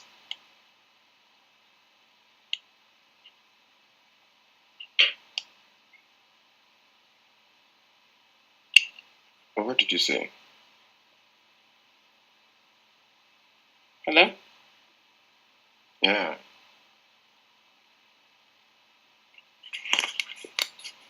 Can you hear me? Yes. Go on. Sorry. Okay. Yeah, so, for me, my network was kind of cracking. So I just started hearing you where you said, can everybody hear me? Are we sleeping or something? Yeah, I was like wondering because like I know Nigerian time now should be midnight, if I'm right, or 11. So I'm guessing like if it's mostly people in the eastern part, like in Africa, most people will be asleep, based on time. While the people in the western part, like 6 o'clock, my side. So I believe some people should be awake by now, but some people can also be working as well. I understand. Yeah. So from Gali, I'm not even in Oh, okay. Nigeria. Yeah, I was gonna say people in Nigeria they should be. The voice, I see your hand raising up. What you can do is that you can request to speak, request the mic. You see the mic that is down. When you go down, scroll down. You see the mic is on. Like you request, then you can be brought up. From down, you cannot speak. If you're on the listener side, you can request the mic. Yeah, my own concern on this matter is what I'm three brothers doing. They should be able to come out and join in this cry, in these prayers. Like they should come out and join with the civilians as much as they are quiet. I don't think these politicians are ready to listen to dialogue or think of better possible way than what they have been blinded by power to do. So we're just hoping that the militaries, it's guys who are the ones that are going to face this thing head on, we come out to speak and not just be complacent. Yeah, just us to pray because definitely without that, what these guys have determined to do in Jihad is what they are going to do regardless of the repercussions or the consequence. But we pray we don't want war. We don't want war. We don't pray for war. Definitely it won't happen. And we know God will always come through. Regardless. He will always come through. Yeah. We don't know how he's gonna do it, but definitely gonna come through because these leaders are women. These leaders are women. Okay, so I know how we can come through because we have to actually, I think now we can also reach out to all the people that we elected into Senate to tell them that we don't want no war. That's another thing we can do. I think each and every one of us can reach out maybe to the states, and write them and say, no, we don't want no war. Then make sure, vote no to war. I think that could be another thing that they can do and they can stop it. They can stop the president in going that fight. I know most of them are saying no war, but the thing is, the majority has the voice, right? But the situation we are in our present, in the world we are in right now, is the majority has no voice.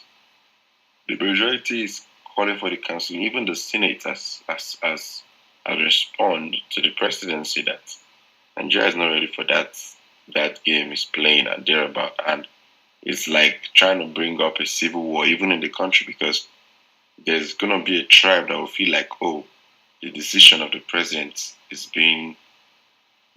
because okay, they were saying that the decision because the North, if the West were the one that share borders with these people, with the Nigerians, is it going to take that kind of harsh decision? So it's something that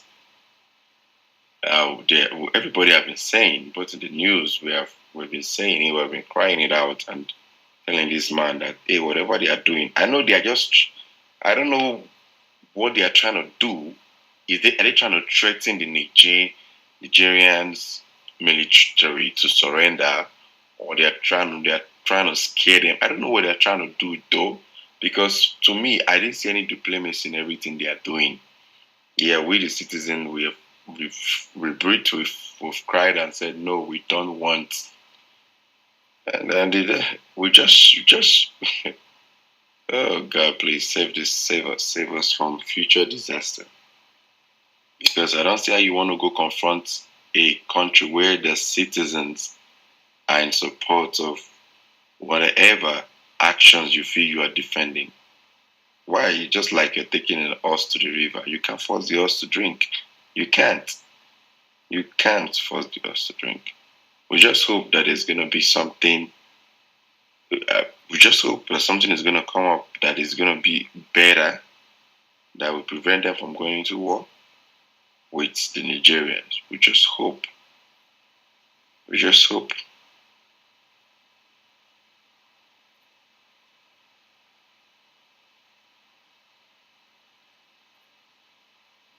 Can you hear me? I think I'm gonna eat from now.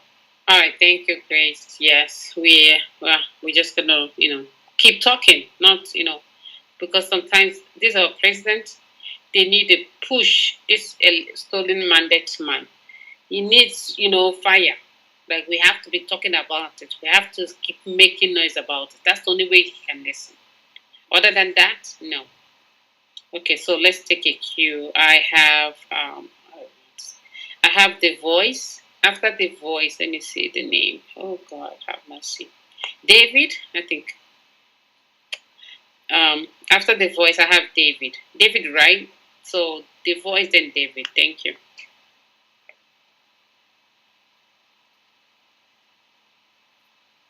Thank you very much. Thank you. I'm grateful for allowing me to speak in this platform. I'm happy to speak with great people, and especially the women in the house, speaking with passion. That is cool and good. Number one, I want to tell everybody, Nigerian soldiers are one of the best soldiers in the world, but we are not ready for war. I'm the person that I live in this country, we are not ready for war. Number one, the leaders are trying to help their brother. If I'm very flexible, I don't like using firewood. They are trying to help their brother. That's what I think in this thing, because it's of no benefit, especially for Nigeria. And I think the president also, maybe if he listens to people, listen to every statement or the statement, is for him to negotiate, because this thing is sending a strong signal to them. They are scared. They are scared. It's just like you want to fight a kid. You want to fight a kid, and the kid in the community, and one of the community, the kid has the strong people have taken over this place. You'll be afraid because it's coming. An adage in Southwest said, "It's coming. You need to set a trap for it." That's what all the word they are still using that something. I mean, I'm seeing it as just a threat to the coup. And number three of it is that the West, the Nigerians who needs to apply wisdom. The West will just use their country as a battleground. There are a lot of international interest in that place. Russia also that are coming, is not that it's coming for free. The issue is that our leaders, we don't have a vision. Leaders that have visions. Sorry to use that word. We don't have leaders that have vision. Why am I going to go and fight Niger? You need to negotiate. Put more sanction on these guys. Speak with them. negotiate with them. Truly, we did not buy idea. Me as a person that also supports and opposes democracy, we not buy idea of the military dictator. But the citizens are supporting it indirectly. It will be very hard for you to resist these people. Therefore, the ECOWAS leaders, let me just categorize that, it's not only Tinubu. And which kind of democracy are some of our leaders are practicing? Some of the African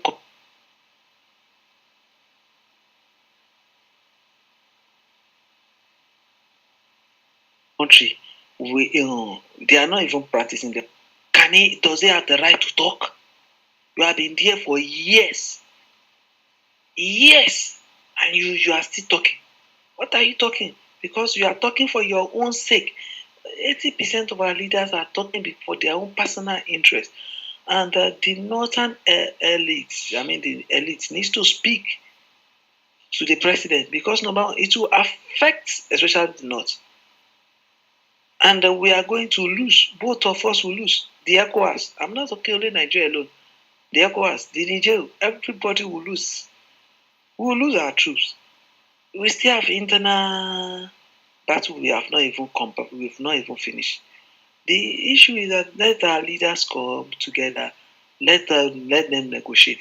But the thing that is making them to be running up and scared to go and host a meeting, if possible, if they say they should come and host a meeting in England, they will go. The issue is that they want to save their brothership, which is the president of Niger. They want to save his shit, because if they cannot push out the military for within some days now, don't be shocked that it can happen in another West Africa. And any leader would try to do it. You can see when the president's coming, you know how many, like almost 300 soldiers he retired. And one of our ladies said some words that time. The soldier did not have anything to say. Even they cannot say they are not going to. They obey the last order. But I'm not saying it. I'm just saying that it's just they just want to mount a threat on those guys. But if our voice can get to our leaders, please, threats is good. Don't go for war. I'm totally against war. I'm not supporting war. And the West have interests. Don't let us allow the West to use us to kill our brothers. When you kill somebody from Niger, it's a woman being, it's an African. And if the population of Niger be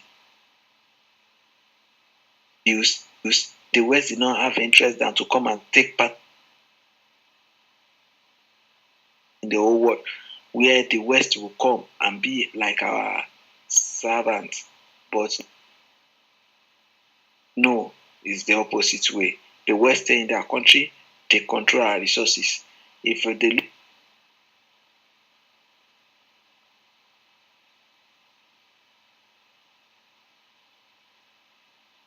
talk, is when you want to get your money back, there will be an English.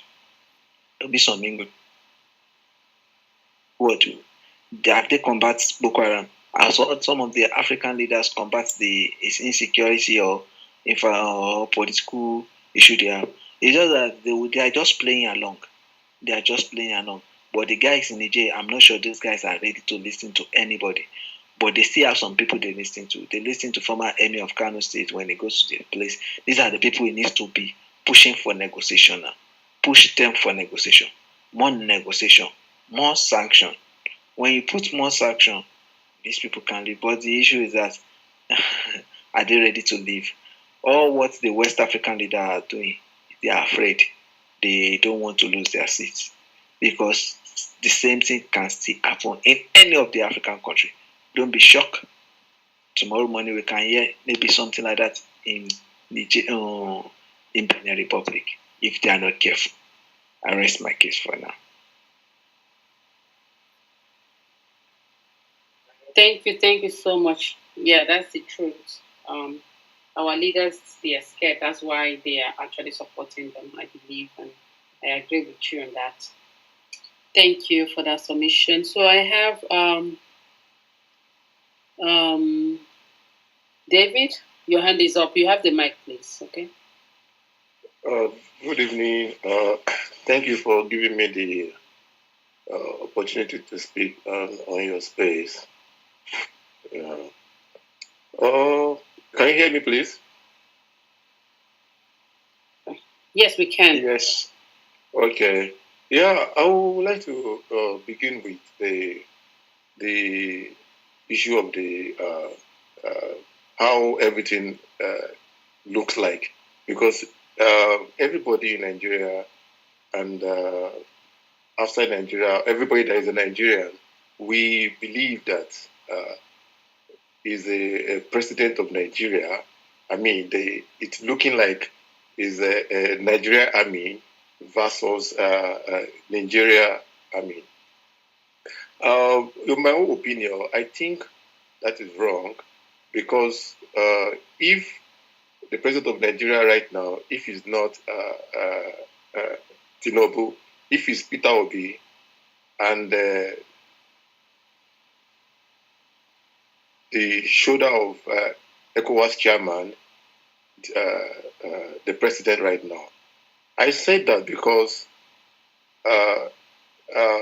if you look at the way the coup is right now, the president of, or let me say the former president of Niger, is still not free, and he's still in captivity of those people.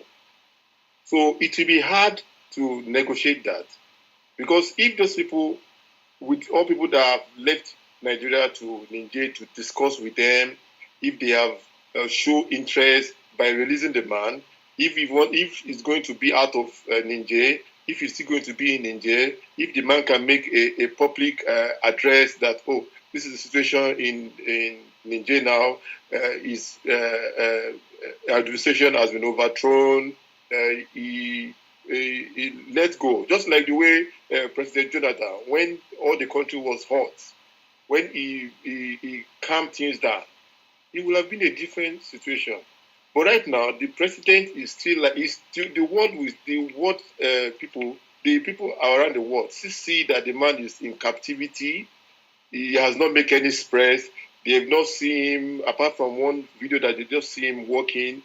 So it's just like the man is in captivity. So those people, they are the one, those people, the coup leader, they are the one that is complicating this peace process. Because Nigeria alone cannot decide if there will be a war or there will not be a war, because ECOWAS has about 16 members that make the ECOWAS. God forbid, if there is going to be a war, it's not going to be only Nigerian soldier. It's going to be a member of 16 West African countries, except the Burkina Faso and the other one that is being their friend. So they are the one that are complicating. They are the one that is complicating this process right now. Nobody wants war. If there is war, it will affect the northern part of Nigeria a lot. But because of the way the situation is now, it's complicated. And they are making it more complicated every time, every day. So let me just chip in. The more the thing is being delayed.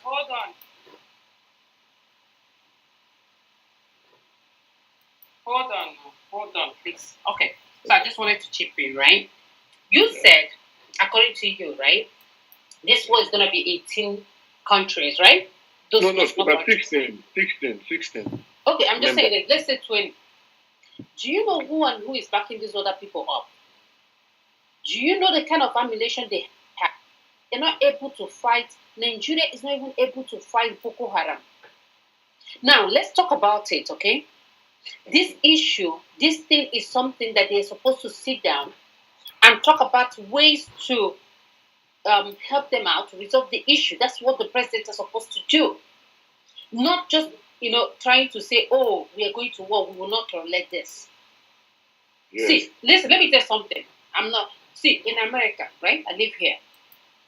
This war, you see this war? Russia war.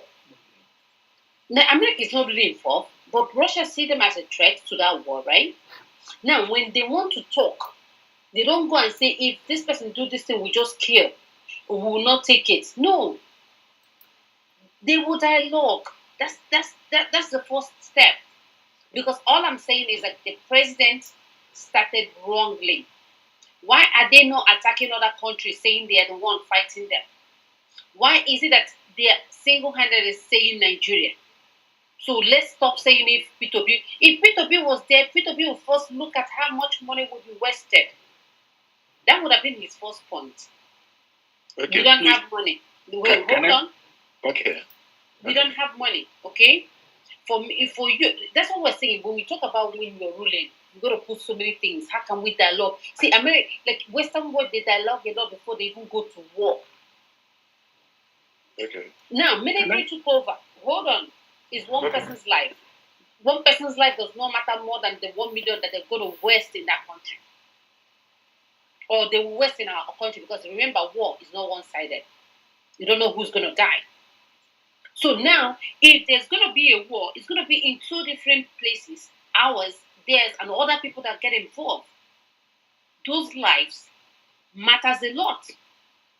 Those lives is... See, let me tell you something. America don't just go to war. They don't. Sometimes you see these people, they try their equipment. What do we have to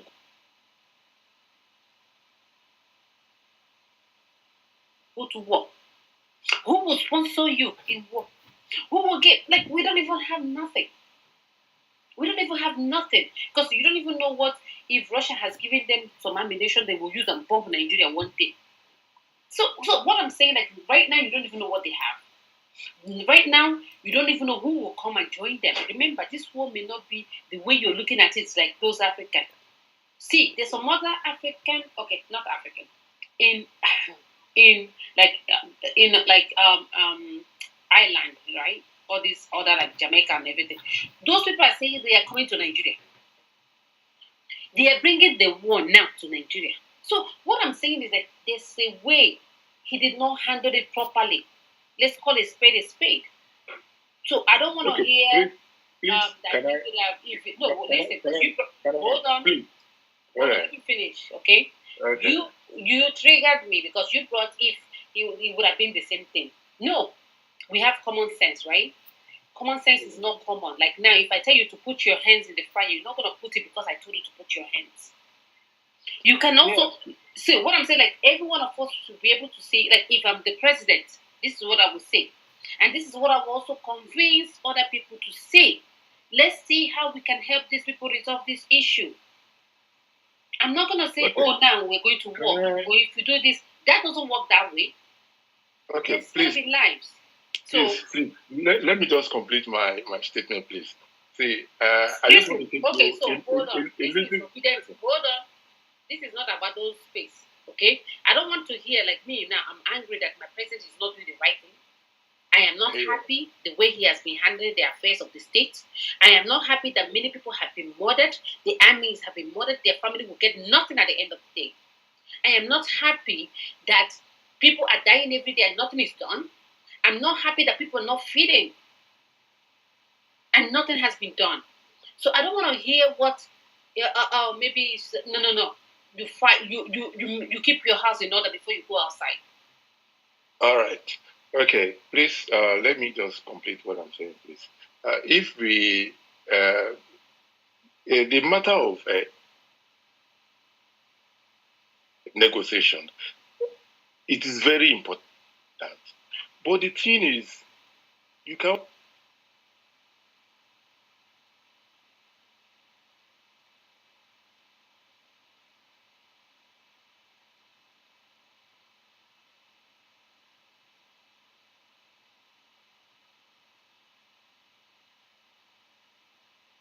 They are stretching the hand of negotiation to this coup leader.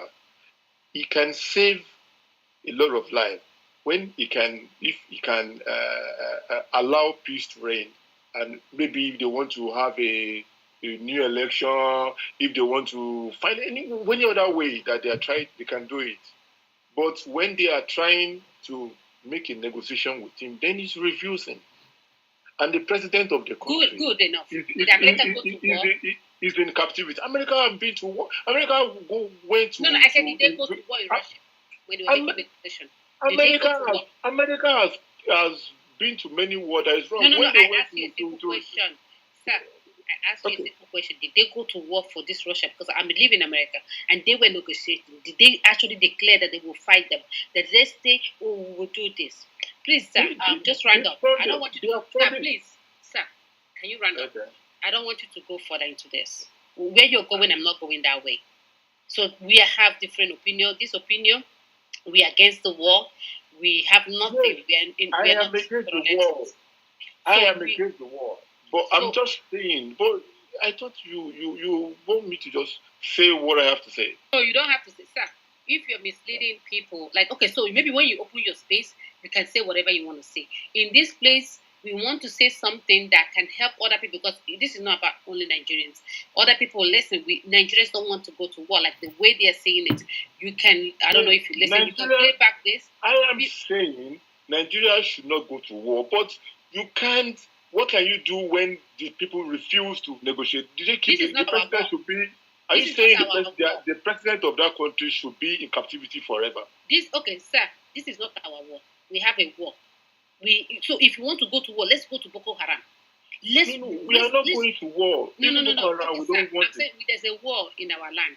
We have a fight that we have not finished. We have a war that we're supposed to focus on. We have a war that we have to see people are dying. We have to go and retrieve those people.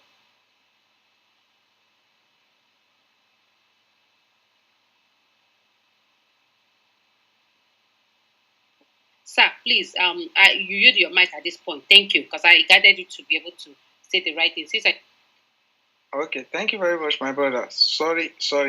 Let us just, please, let us just balance everything. I can say that I know some area is trying to talk about, like the cool guys are not ready to negotiate.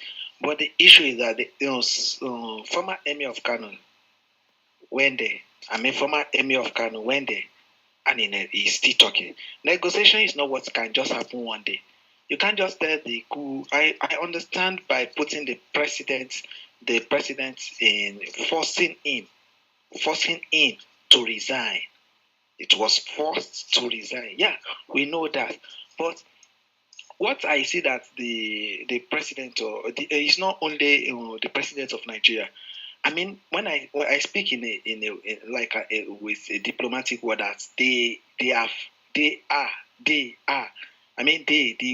Ecowas president are afraid, so that the thing will not happen again in their own place. That is what they are trying to say, guys. And from my own aspect, I think that the president himself will not want to go to war, because you see, the West are very smart. They want to sell weapons. What do they have? They want to sell weapons. Who did they want to sell weapons for? They want to sell weapons for the citizens so that you can fight. In Russia, see, Ukraine just allow them to be used. That is my own view.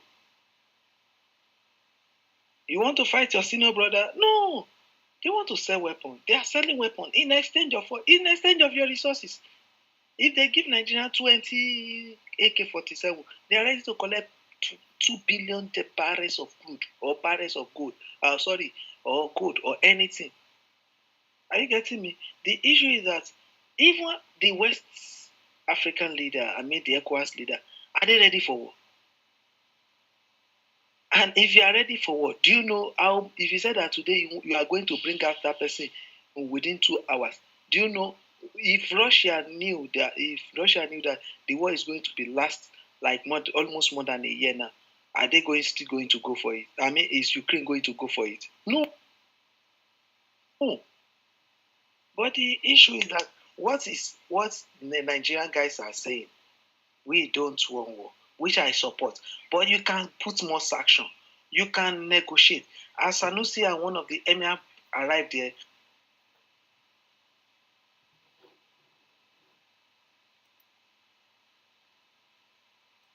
them back again. If what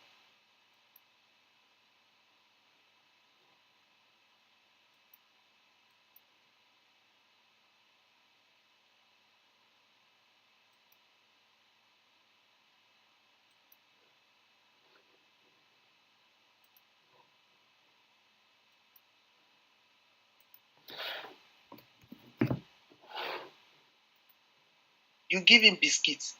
You'll be showing him sweets. When he takes the biscuit, he's eating it. He wants to collect it. Even the State National Assembly must give the order.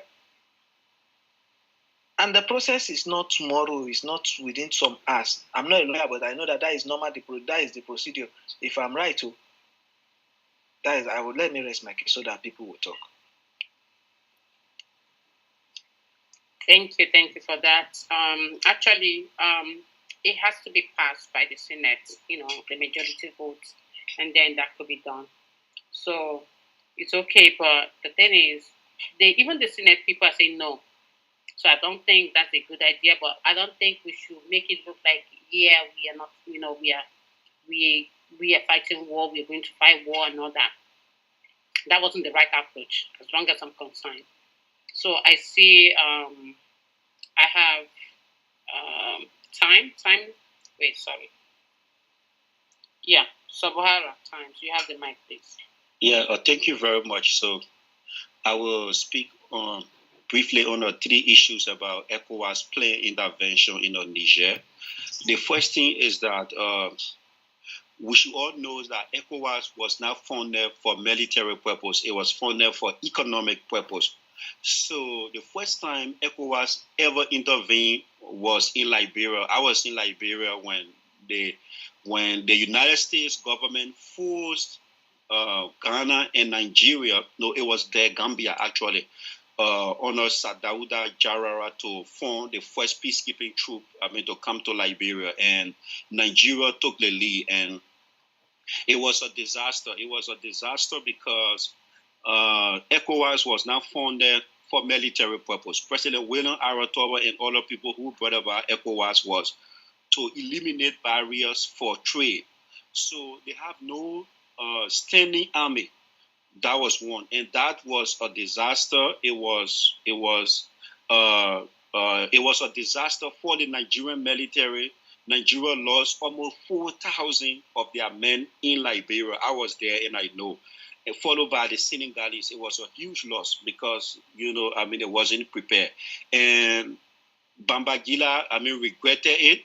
And if you ask him today, I don't think he will want to send the Nigerian military anywhere in West Africa for that matter. Now, coming to the issue in Niger, Nigeria military, you guys should not get angry at me. It is my view. Having worked in the security sector for the United Nations and for our security sector reform in West Africa, Nigerian military is one of the least in terms of discipline and in terms of performance. So Nigeria is faced with multi issues, the insecurity. They have Boko Haram, they have banditry, they have Fulani herdsmen, they have a lot of insecurity going on in our country. And the Nigerian security apparatus, they are inadequate and they are inept. They cannot handle that issue. That's number one. Number two, looking at Niger is being affected by Islamic extremists. And so if Nigeria, all troops that are contributing or that will contribute force in Niger, they are exposing themselves to external security risks. And Nigeria is very exposed to security risks. So number three, President Bola Ahmed Tinubu is pressing for military intervention because the elections that brought Tinubu is a disputed one. So his legitimacy is being questioned, which has placed him into the hands of military coup too. So he's not far from the situation in Niger.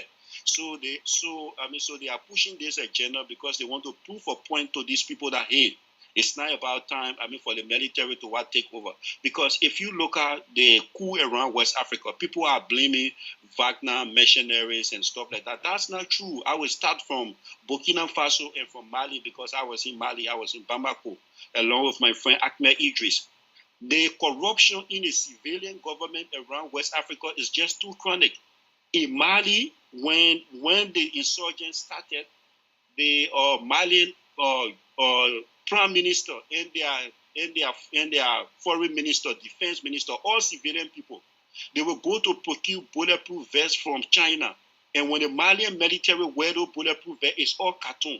And then the Malian Malian army started losing their elite soldiers to the Islamic, insurgency. That's why, that's why prepare the coup in Mali because of the corruption. Imagine going to procure military logistics and then procuring equipment and logistics that are substandard for your people who are on the front line and they are wearing it, dying. So the soldiers retreated, and then out of anger, they were carrying on the coup. Same thing in Burkina Faso, and same thing in the Nigerian military, huge corruption. People have identified and say, these are the people that are selling ammunition to the Boko Haram, to the Islamic insurgents, to the bandits. Bandits are having arms in Nigeria. Where are they getting it from? It is from the security apparatus. So we are saying no, they should not go there. They don't have the competency. They are indisciplined. They don't have any moral credential. Not only Nigeria alone, most of the militaries around West Africa, they're not prepared. They don't have the logistics. Let Niger, what they need to do, and I think that they are failing to do, was first thing to secure the release of President Bazoum through diplomacy, negotiate with the military junta and make sure that the man is free and in safety before you can start any other, negotiations. So to tell you that their interest is not about restoring democracy in Niger, but it is about the fear factor. Tinubu is very much insecure right now. So he's just, they are doing things very disorderly without any sense of direction. So if they were in the interest of Bazoum and restoring democracy, they would have retrieved that president, have a negotiation, with the junta. If you follow from the start of the crisis, the junta was very lenient and they were willing to release the man. But as they talk about military intervention, so the military are like, okay, so we'll put them in jail and we'll execute them. If you people are coming to intervene, there will be nobody for you to put there. So, they should have released the man first. Ghana is also nervous. Ghana is very much nervous. Ghana don't want to start a conflict with her neighbor Burkina Faso because Burkina Faso share a very long border, with Ghana, and they are cooperated along, on the security front. Now Burkina Faso is threatening that any intervention, they will get involved. So, they need to be careful before it becomes a serious crisis. I was consulted today by my parliament on the foreign affairs, and I told them, I said, Liberia should not send any troop there. You have troops in Mali. They should withdraw the troops from there because they don't even have that competency. They don't have that capability. What they need to do is to negotiate with the military, free Bazoum, and then make sure that they encourage the people to organize an elections and then, elect new civilian leaders. But military intervention will follow complicated Niger's already problem. Niger is facing climate change, food insecurity, Islamic insurgency. You go in there to do what? To just complicate it. So that's my opinion. Thank you. Thank you so much. I agree.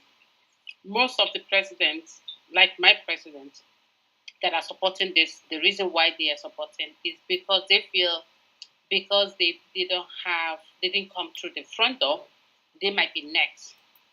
The right thing to do is to dialogue. Get him released, talk to them, and have them, you can place sanctions and all that, and have them have a re-election. That's the right thing to do. I agree with you. We should not, no life should be lost in this case. I think who was next? Okay, let me have Pat and then Liberty. Then we'll go. The voice you have spoken to, then we'll come back to you. Pat, you have the mic. Hi, it's nice to have you. Yes, welcome back, sister. Welcome back. I agree 100% with the gentleman who just spoke. War is not the answer. I agree that they should absolutely dialogue and release the man. That would be a good start, and dialogue. And I think the voice said that they should have sanctions, and I don't think he understands what sanctions can do to our people. The United States have sanctions anywhere. They put sanctions on countries any way they want, so they're so powerful. But sanctions really affect the people, okay? And if you have a military coup where the people are celebrating this coup, then we have to pause and wonder, why is that happening? We don't, it is not our right to say, well, let us put sanctions on these people. It really affects people, economically, and of course, it doesn't affect the people at the top.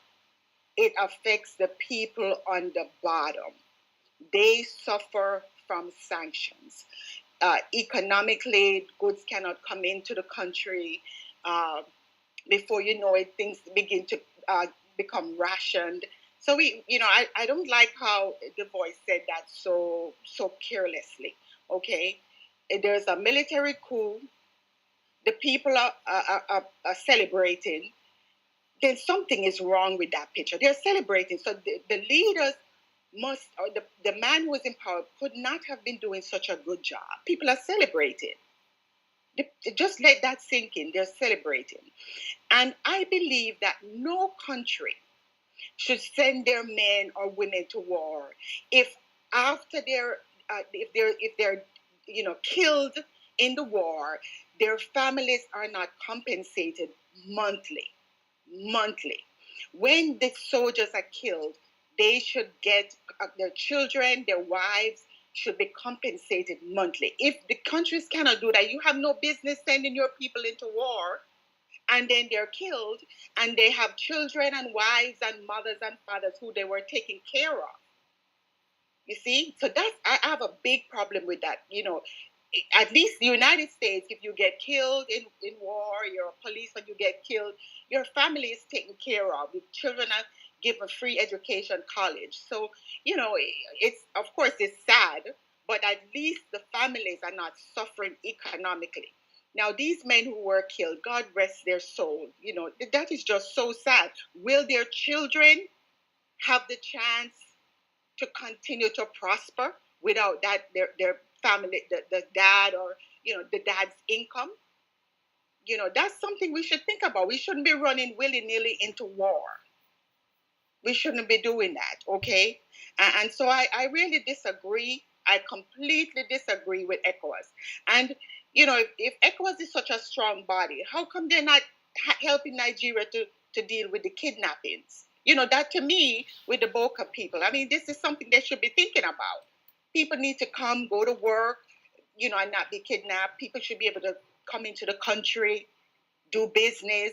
That's why we should be thinking about that. We should be thinking about that. People want to come to Nigeria, see, make friends, family. I have NASA there I'd love to see. You come in there and then you don't know if you're going to be kidnapped. They should deal with that so that people, Black people, Nigeria is the jewel of Africa. The jewel of Africa. We are proud of it. We want Caribbean people, we want to be able to come to Nigeria. So I'm just praying that Peter Obi gets this mandate. I'm praying every day that this man gets his mandate, because I know he is very smart. He's compassionate. And I am praying every day that he gets this mandate. Thanks, Quincy. Good to have you back, sister. Thank you so much, Pat. Yes, what you said is great, because that's what we're saying. When people come up and say, yes, this one, that one, what can you do? Somebody told you to do this. No, that's why you have to put your country first. You have to think. If the military people in Niger are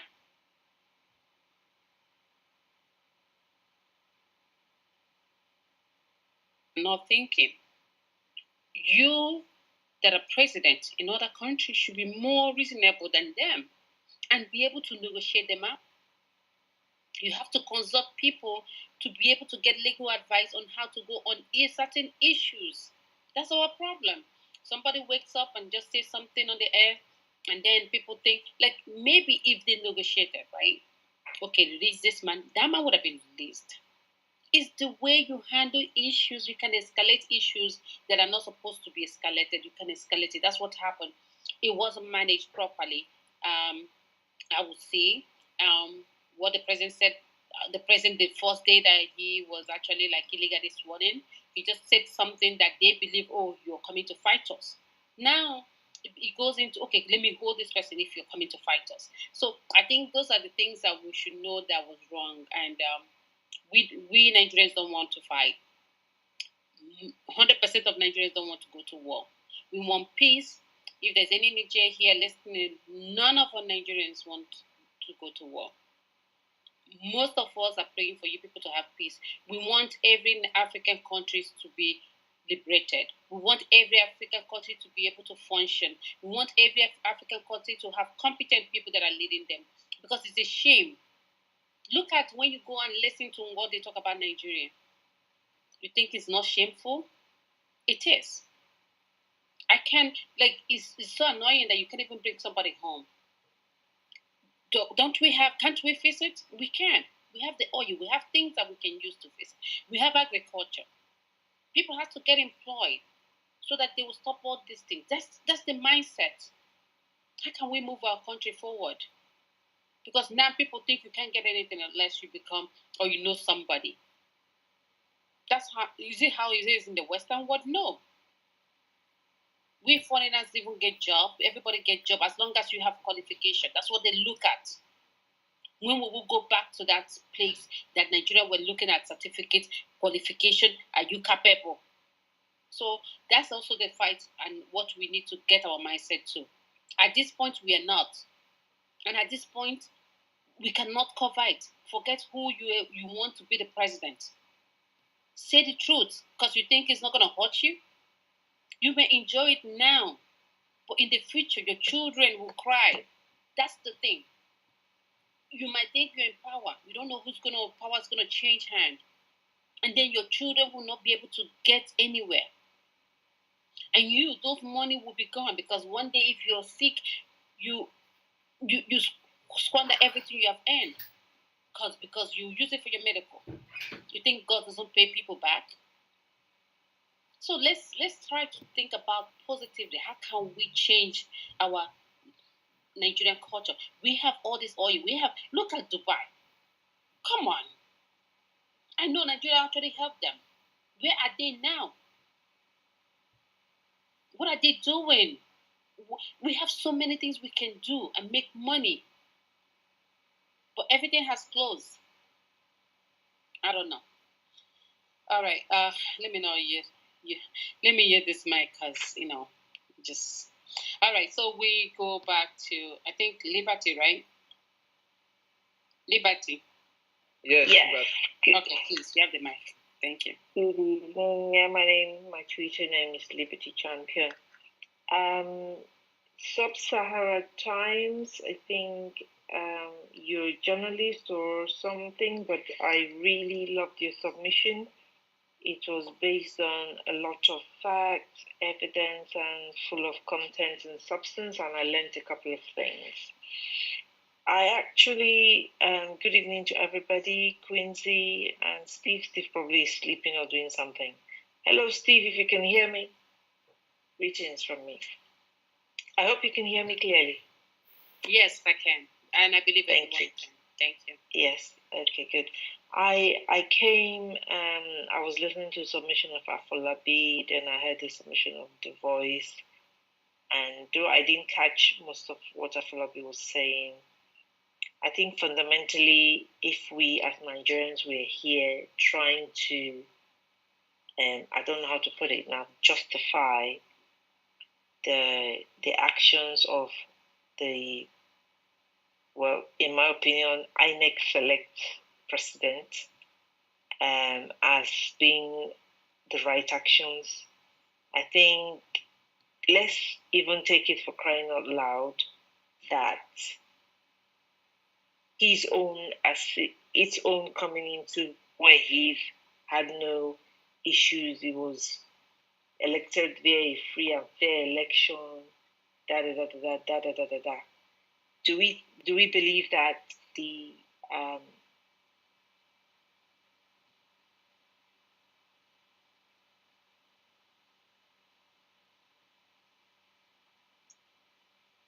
military junta that's taken over in Niger would not have the best of us?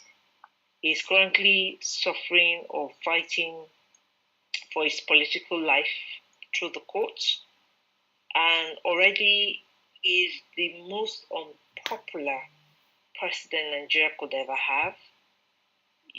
And there are a lot of information out there. The fact is there. of the history of this man. And what is most heartbreaking is the fact that where our political parties, how low they have brought us. So Tinubu has no basis to, has no idea. In fact, that guy is out of his depth.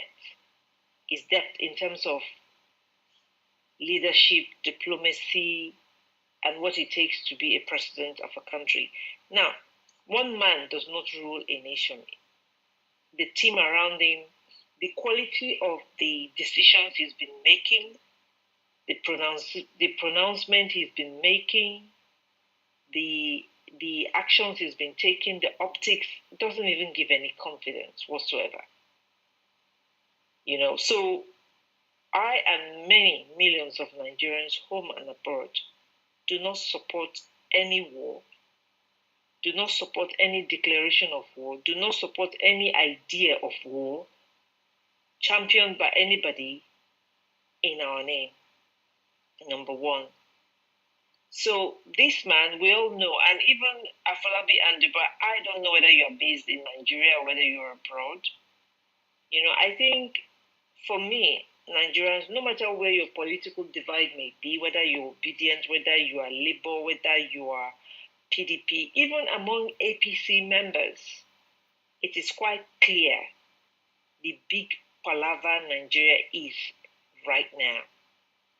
So it will be, so I don't think it's right for me or anybody to come and start advocating on behalf of the actions of the government. I'm not a part of the government, but I can only use my common sense judgment to have a feel of what the mood is, what the cues are. And that tells me it is not going right for Nigeria, within Nigeria, and around Nigeria. And the person, unfortunately, leading the charge is the most illegitimate, unpopular, incompetent person. You know, for crying out loud, even if APC even gave us someone with no baggage, with far better records, I'm sure we'll probably not be making this. Nigerians won't be this angry. The fact that it is a person like Tinubu is the best that APC as a party can put forward to lead a country like Nigeria, to make pronouncement in the name of Nigerians in the way he has done. The fact that right now, from our National Assembly to the so-called crime ministers list, that is a band of thieves and robbers, you know, people with allegations on their heads, people with forged certificates, people with all manner of skeletons in their cupboard, whether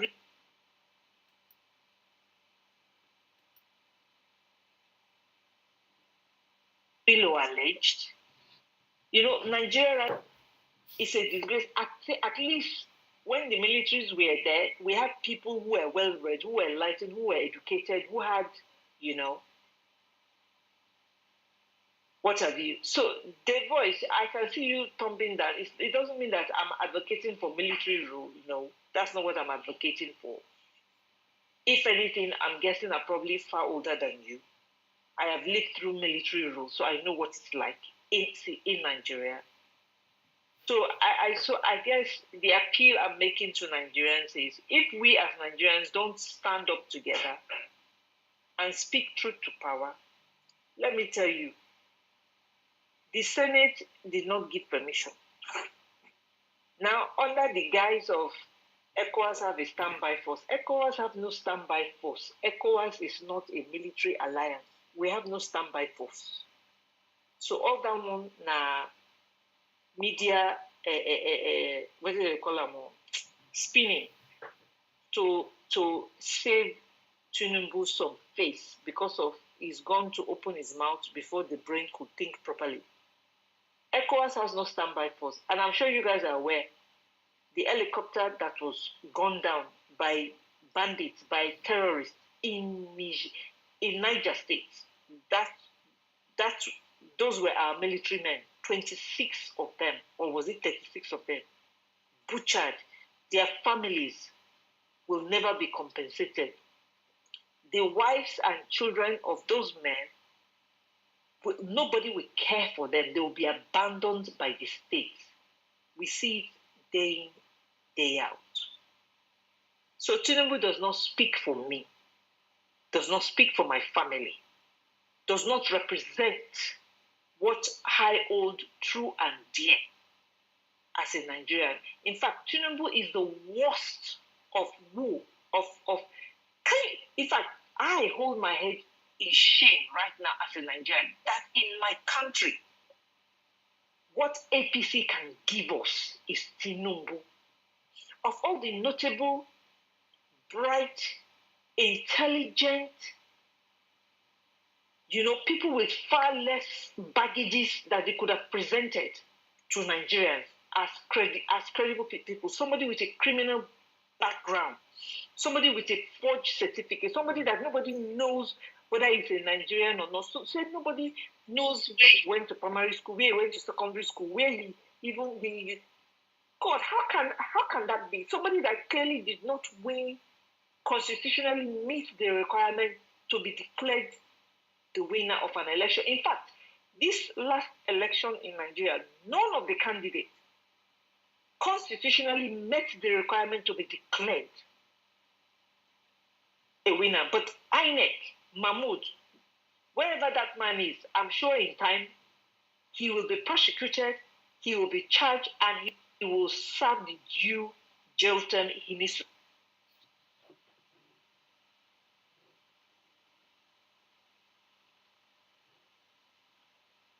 Because Nigeria now, we need to start and disregard for due process. And it is coming to that time. So my brothers, Afolabi and Du Voice, you can, because I'm sure you are very far from the corridor of power. I'm sure you have no clue what is happening. You can be here, maybe you are sharing your WhatsApp briefing of come out here and just continue to be pushing. They'll give you some agbado, you put it in your pocket. Go back home and look at your neighbor. If you live in Nigeria, if you are in Nigeria, go back home and speak to your neighbor. Go and walk on the street. Go and feel the reality of what's going on and come and tell me that Tinubu is because they don't want a coup in Nigeria. Of course they don't want coup in Nigeria. Don't you see what's happening across West Africa? All the politicians are thieves. They impoverish their people. They don't do anything. And when the people take control of their country, and somebody is saying we want democracy. See, democracy. Ooh, please see. Afolabi and The Voice. It to be better. If you don't have much to say, don't just speak at all, because there are international people here. Everything you are saying, you are just adding to our disgrace, and that is the truth. Please don't come and add to our disgrace here. I have only come up because of what you are saying, not because of what even Africans who are not in Nigeria, they are reading. Look at what Sub-Sahara just said. Nami go tell her. Or were you not listening? Where was he getting the information from? Please, please, please, don't. Nigerians who come here and don't shame us any more than we've been shamed. Please, it's about time that we speak truth to power and stand on the side of good conscience, good judgment, good, what is good. Because at the end of the day, Afolabi and The Voice, if Nigeria works tomorrow, you will benefit. Your family will benefit. So except you want to lie to yourself, continue advocating for these devilish people that are there plunging our country and the whole of West Africa sub-region into peril. Continue. And I yield the mic. Thank you so much. Thank you for that submission. You actually nailed it. That's what I told them. I said, listen, we are not here like other people are listening. It's time for us to tell ourselves the truth. It's time for us to speak up. It's time for us to do the right thing. And it's time for us to do the right thing. Who is that? Oh, okay, so don't try me because I'll just throw you out. So we are here. We are obedient. Number one, this is obedient space. So if we are Bado, we want to work. Please declare. I will even create space for you. I can even sponsor. Quincy, let me even correct the impression. It's not that we're obedient space.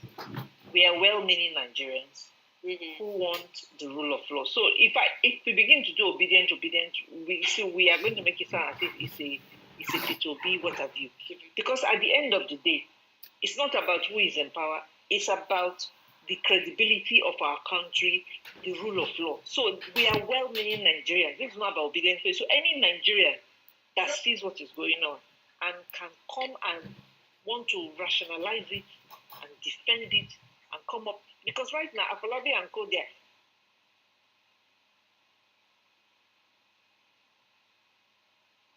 In fact, Sub-Sahara has made more substance sense to me than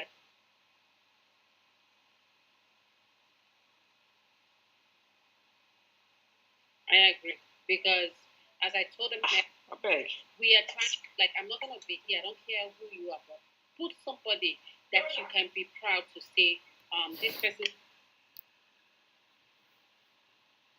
that is president, that's my president walking on that stage, that's my president talking. Put someone that is reasonable between and try to solve it. Will you tell them to go to war? So we just have problem. And I think this problem started because if you're not competent, you don't know how, you cannot consult people before you open your mouth to say something. You will vomit evil. And then the other people that you vomited that evil will come back and say, oh, Nigeria, why is Nigeria singled out in this case? What is our business with this war? Look at people dying. Nothing is done. Like nothing. Can they breathe? How can they even think about, okay, now we have issues. All these military men, how much can we pay them? How much are they supposed to get at the end of the day? We have so many issues to resolve. There's so many hunger. Like, so many people are dying. So many people are hungry. So many people cannot even find, like, children are dying. Before, they used to say children are the youth are the what? Future of our tomorrow. Can we say that now? They're dying. We can't provide hospital. Simple amenities, water. I don't know. Please, tonight, many people are touched. So many people have lost their life in the military. Please, when you come up here, if you don't have anything reasonable to say, please don't come up. Please don't request the mic. And if you do, this is the final warning. I will put you down. Once you start saying something, I will not come and correct you again. I will just say, okay, maybe you'll be on the listening side. So let's take another. I disturb you and just interject for a moment. Go ahead. Thank you. Thank you, Liberty Champion, for saying everything that you said. I 1,000% agree.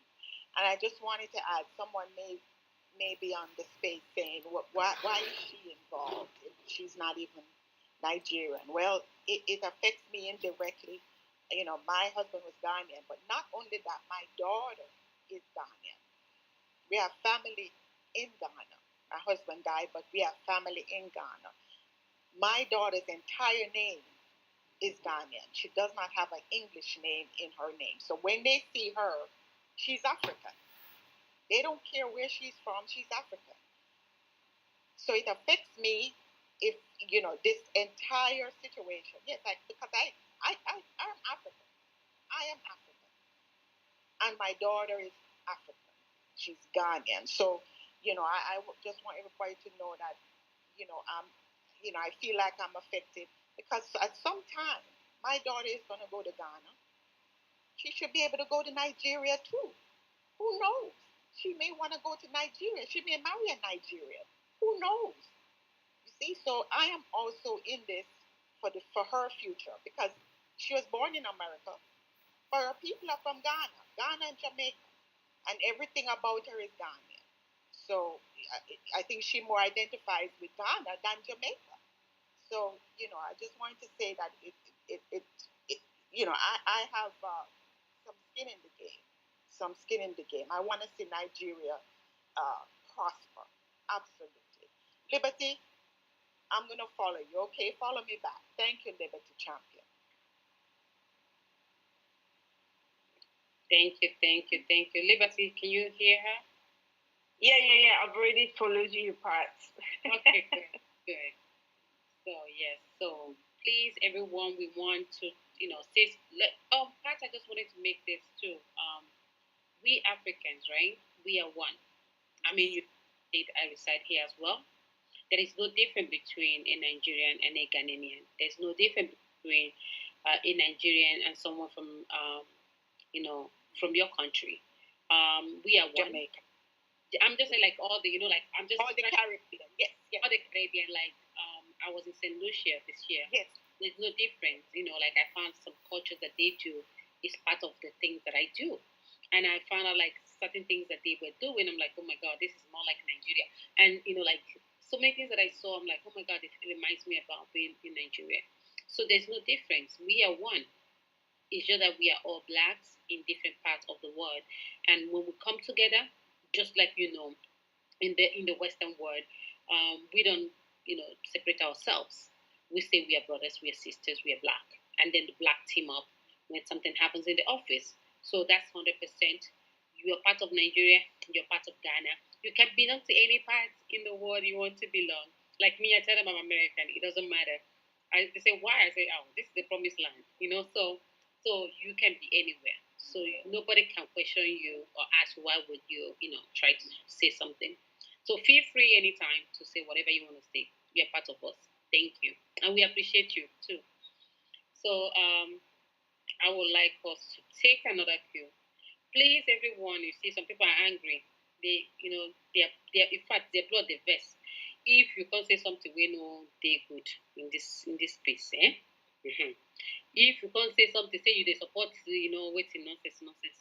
I beg, no come here because we are not the only one that are listening. There's so many people listening, and the truth is, for me, I want peace in all parts of the world. I want peace in Niger. I want peace in Nigeria. I want unity. I want Africa to be able to move.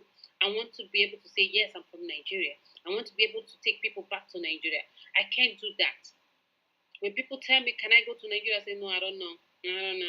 Why? I don't know. Is in case if something happened, you know what I mean?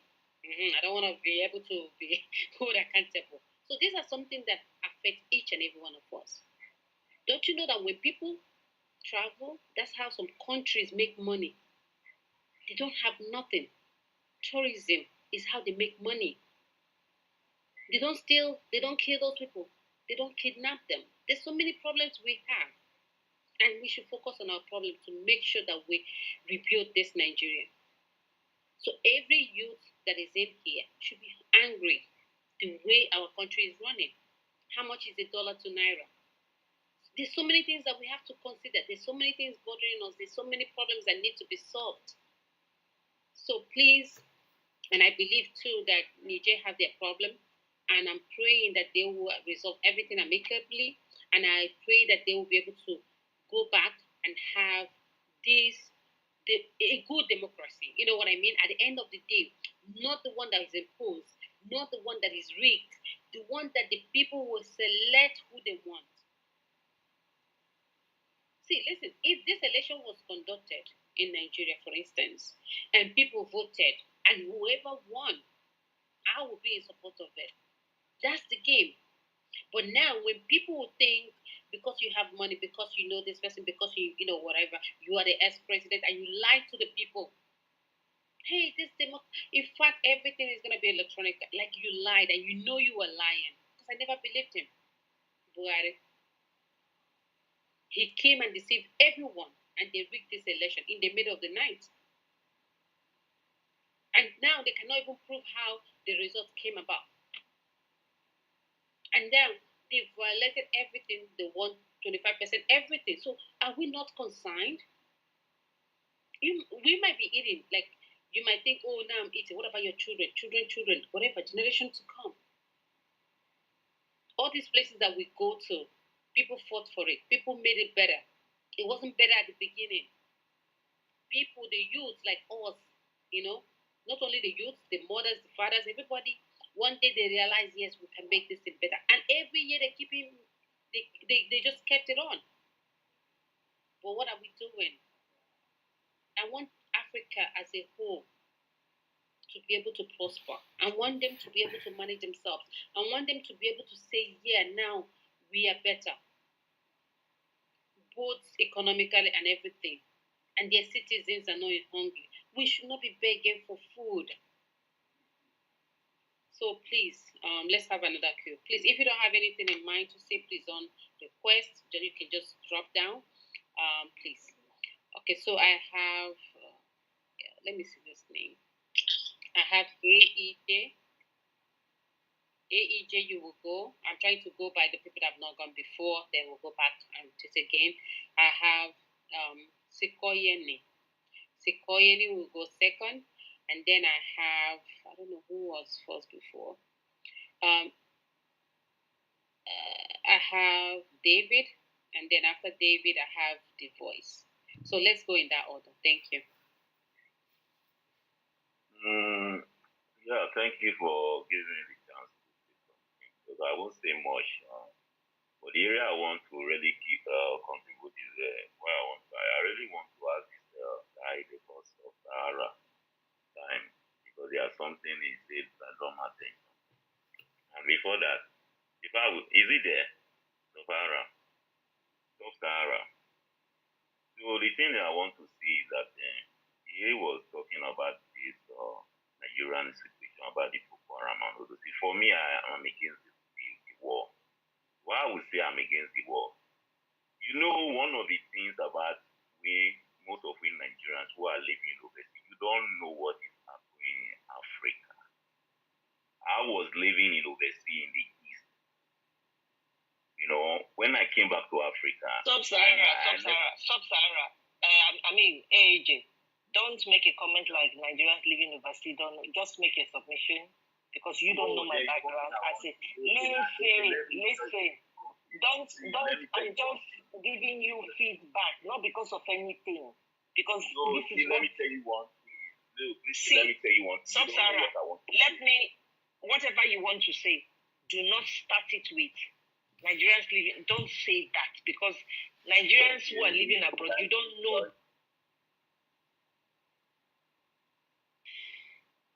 So, AEJ, okay. Can you everyone hear me? AEJ, yes, I live abroad, right? It doesn't make me different from you. And you're not better off than me. I just want to say something. No, there's something I'm going to. You know what I want to do? Hold on. So what you're saying is okay. You don't have to generalize whatever people or whatever. You can make your submission general, right? You can state your point. Now, what we're talking about, let me, reintroduce this topic. Okay? Let's go in that. We are talking about the Niger, right? Niger Ecowas crisis update. Meeting. It's actually the Ecowas I want to really say about. There was a meeting Ghana today. Please, can you mute your mic? I've not said you should go on. There's a meeting in Ghana, so to discuss invasion, if they have to invade and do whatever. So we are talking about, is it good to invade? Is it good to, for them to go to war? What my take is no, they shouldn't. They should dialogue. And that's what we're talking about. We are trying to bring every other countries are here. This is not all Nigerians. This is African, and any other person can be here. What we are talking about is how can African be better? What are the right procedures to do in something like, if something like this happens, what is the right approach? It has already happened, okay? It has already happened. What is the right approach? The right approach is it to go to war? Why is it that the president from Nigeria is going to war? Let me make it clear now. For me, the president is actually declaring this war, saying, I will not take it, I will not take it. Why?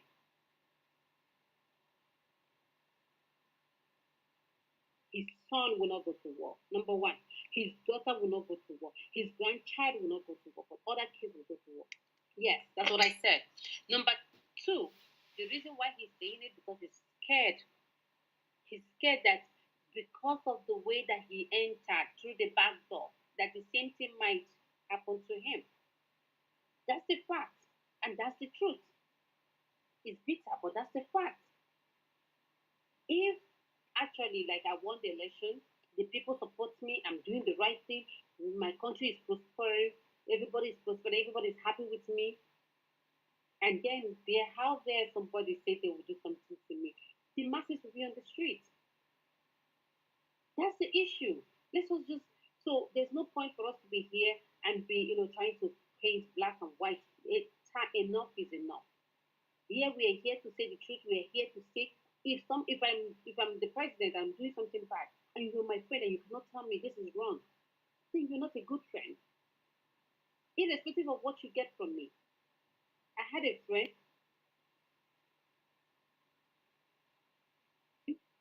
they were in power. Let me tell you something in Nigeria. Around 2004, 2005.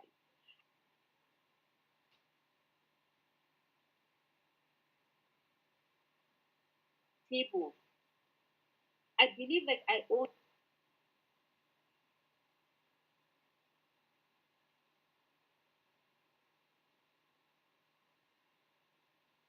it to myself to tell her the truth. I believe that I owe it to my.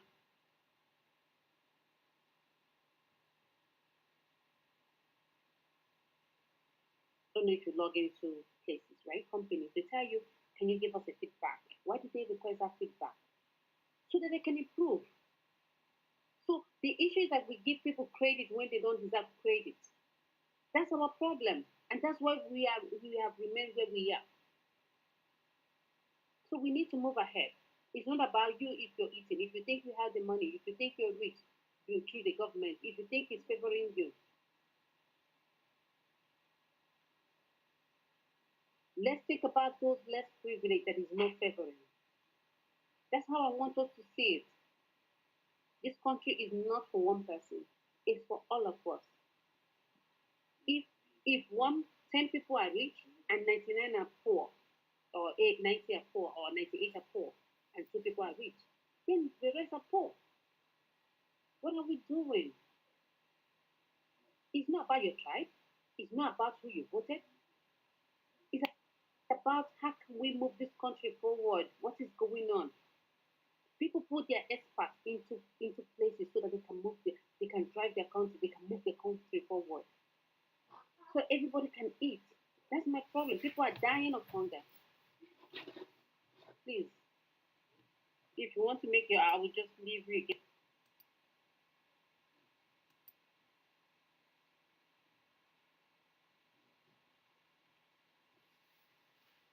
to make your point. Please don't address anyone.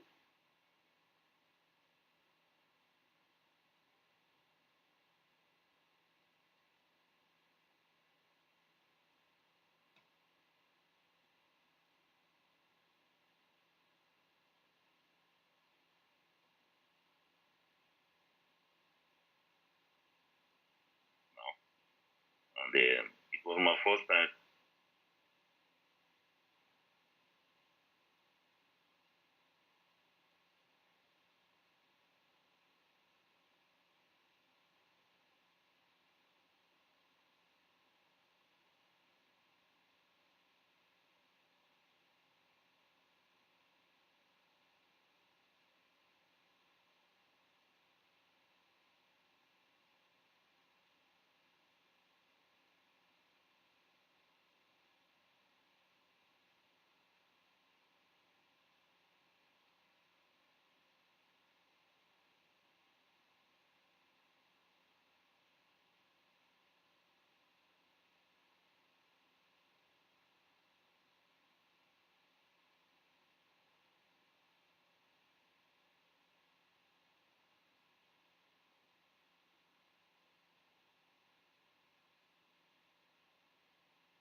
that reality.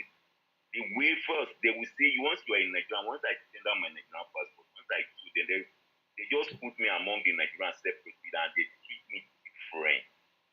And they say the Ecowas, now the man is heading Ecowas and they're still treating Nigerians like people. They have to extort me. They say I must have paid, Nigerians pay the highest fee.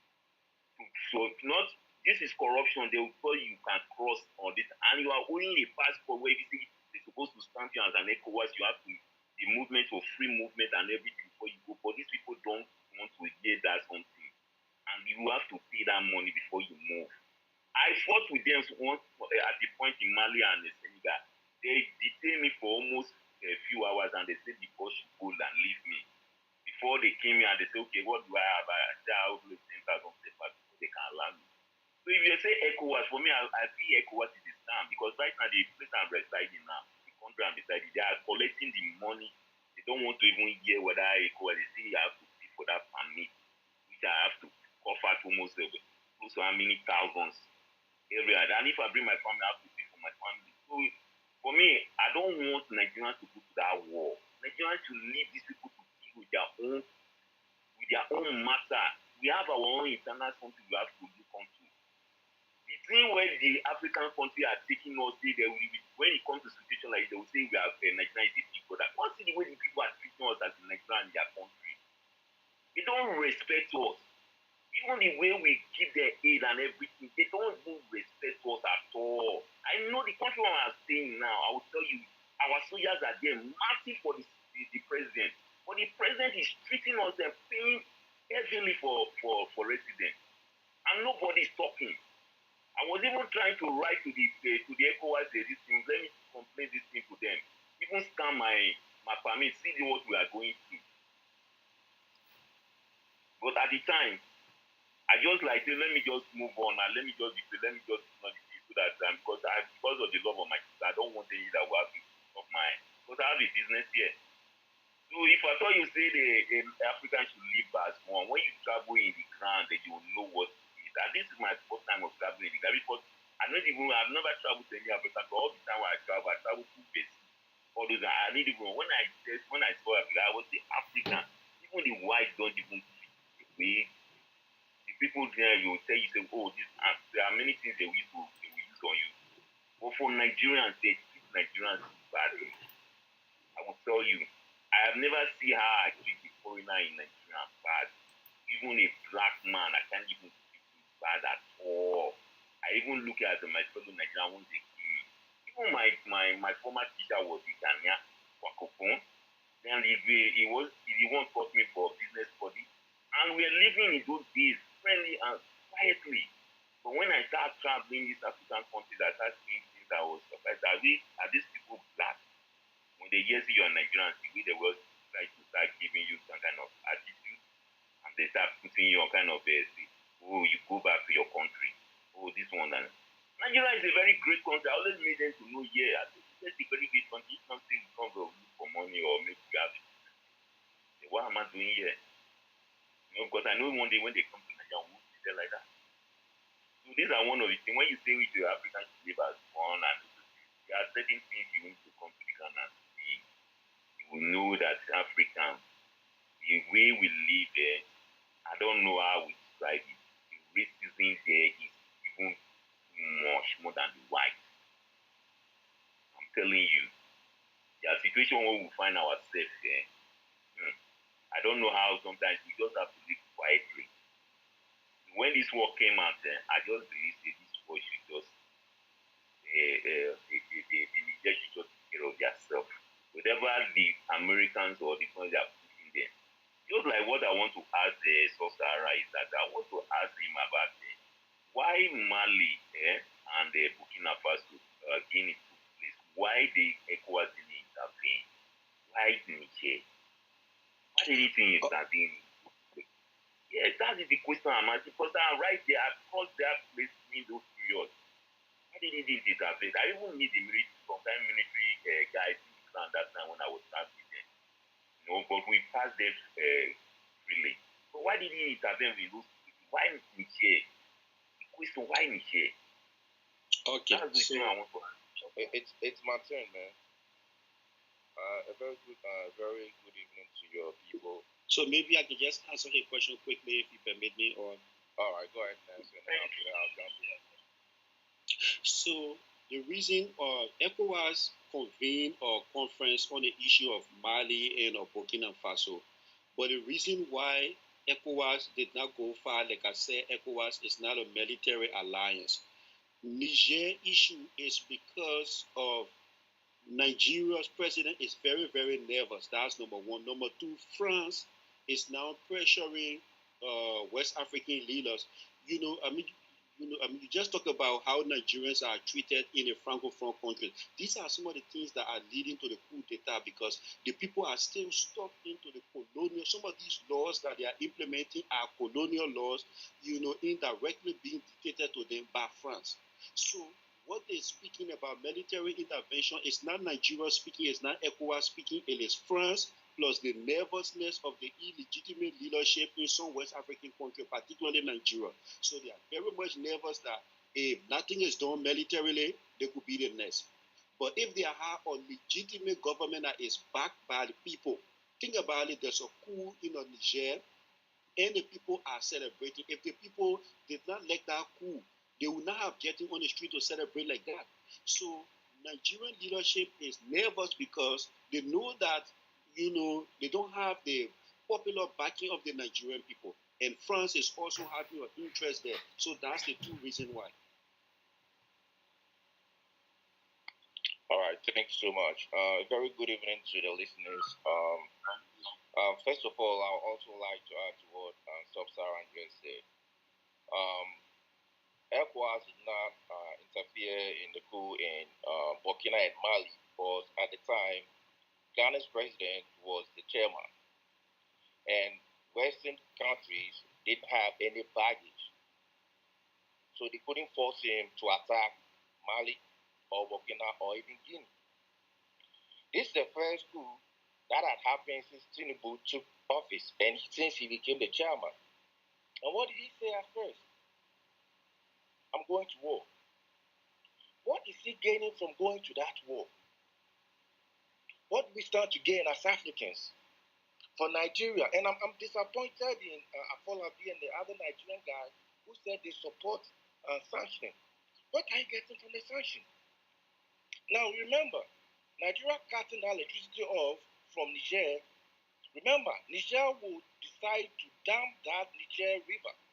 And when it dams it, in the next 10 years, you will have difficulty even getting water because it will affect the flow of water. You may get some now.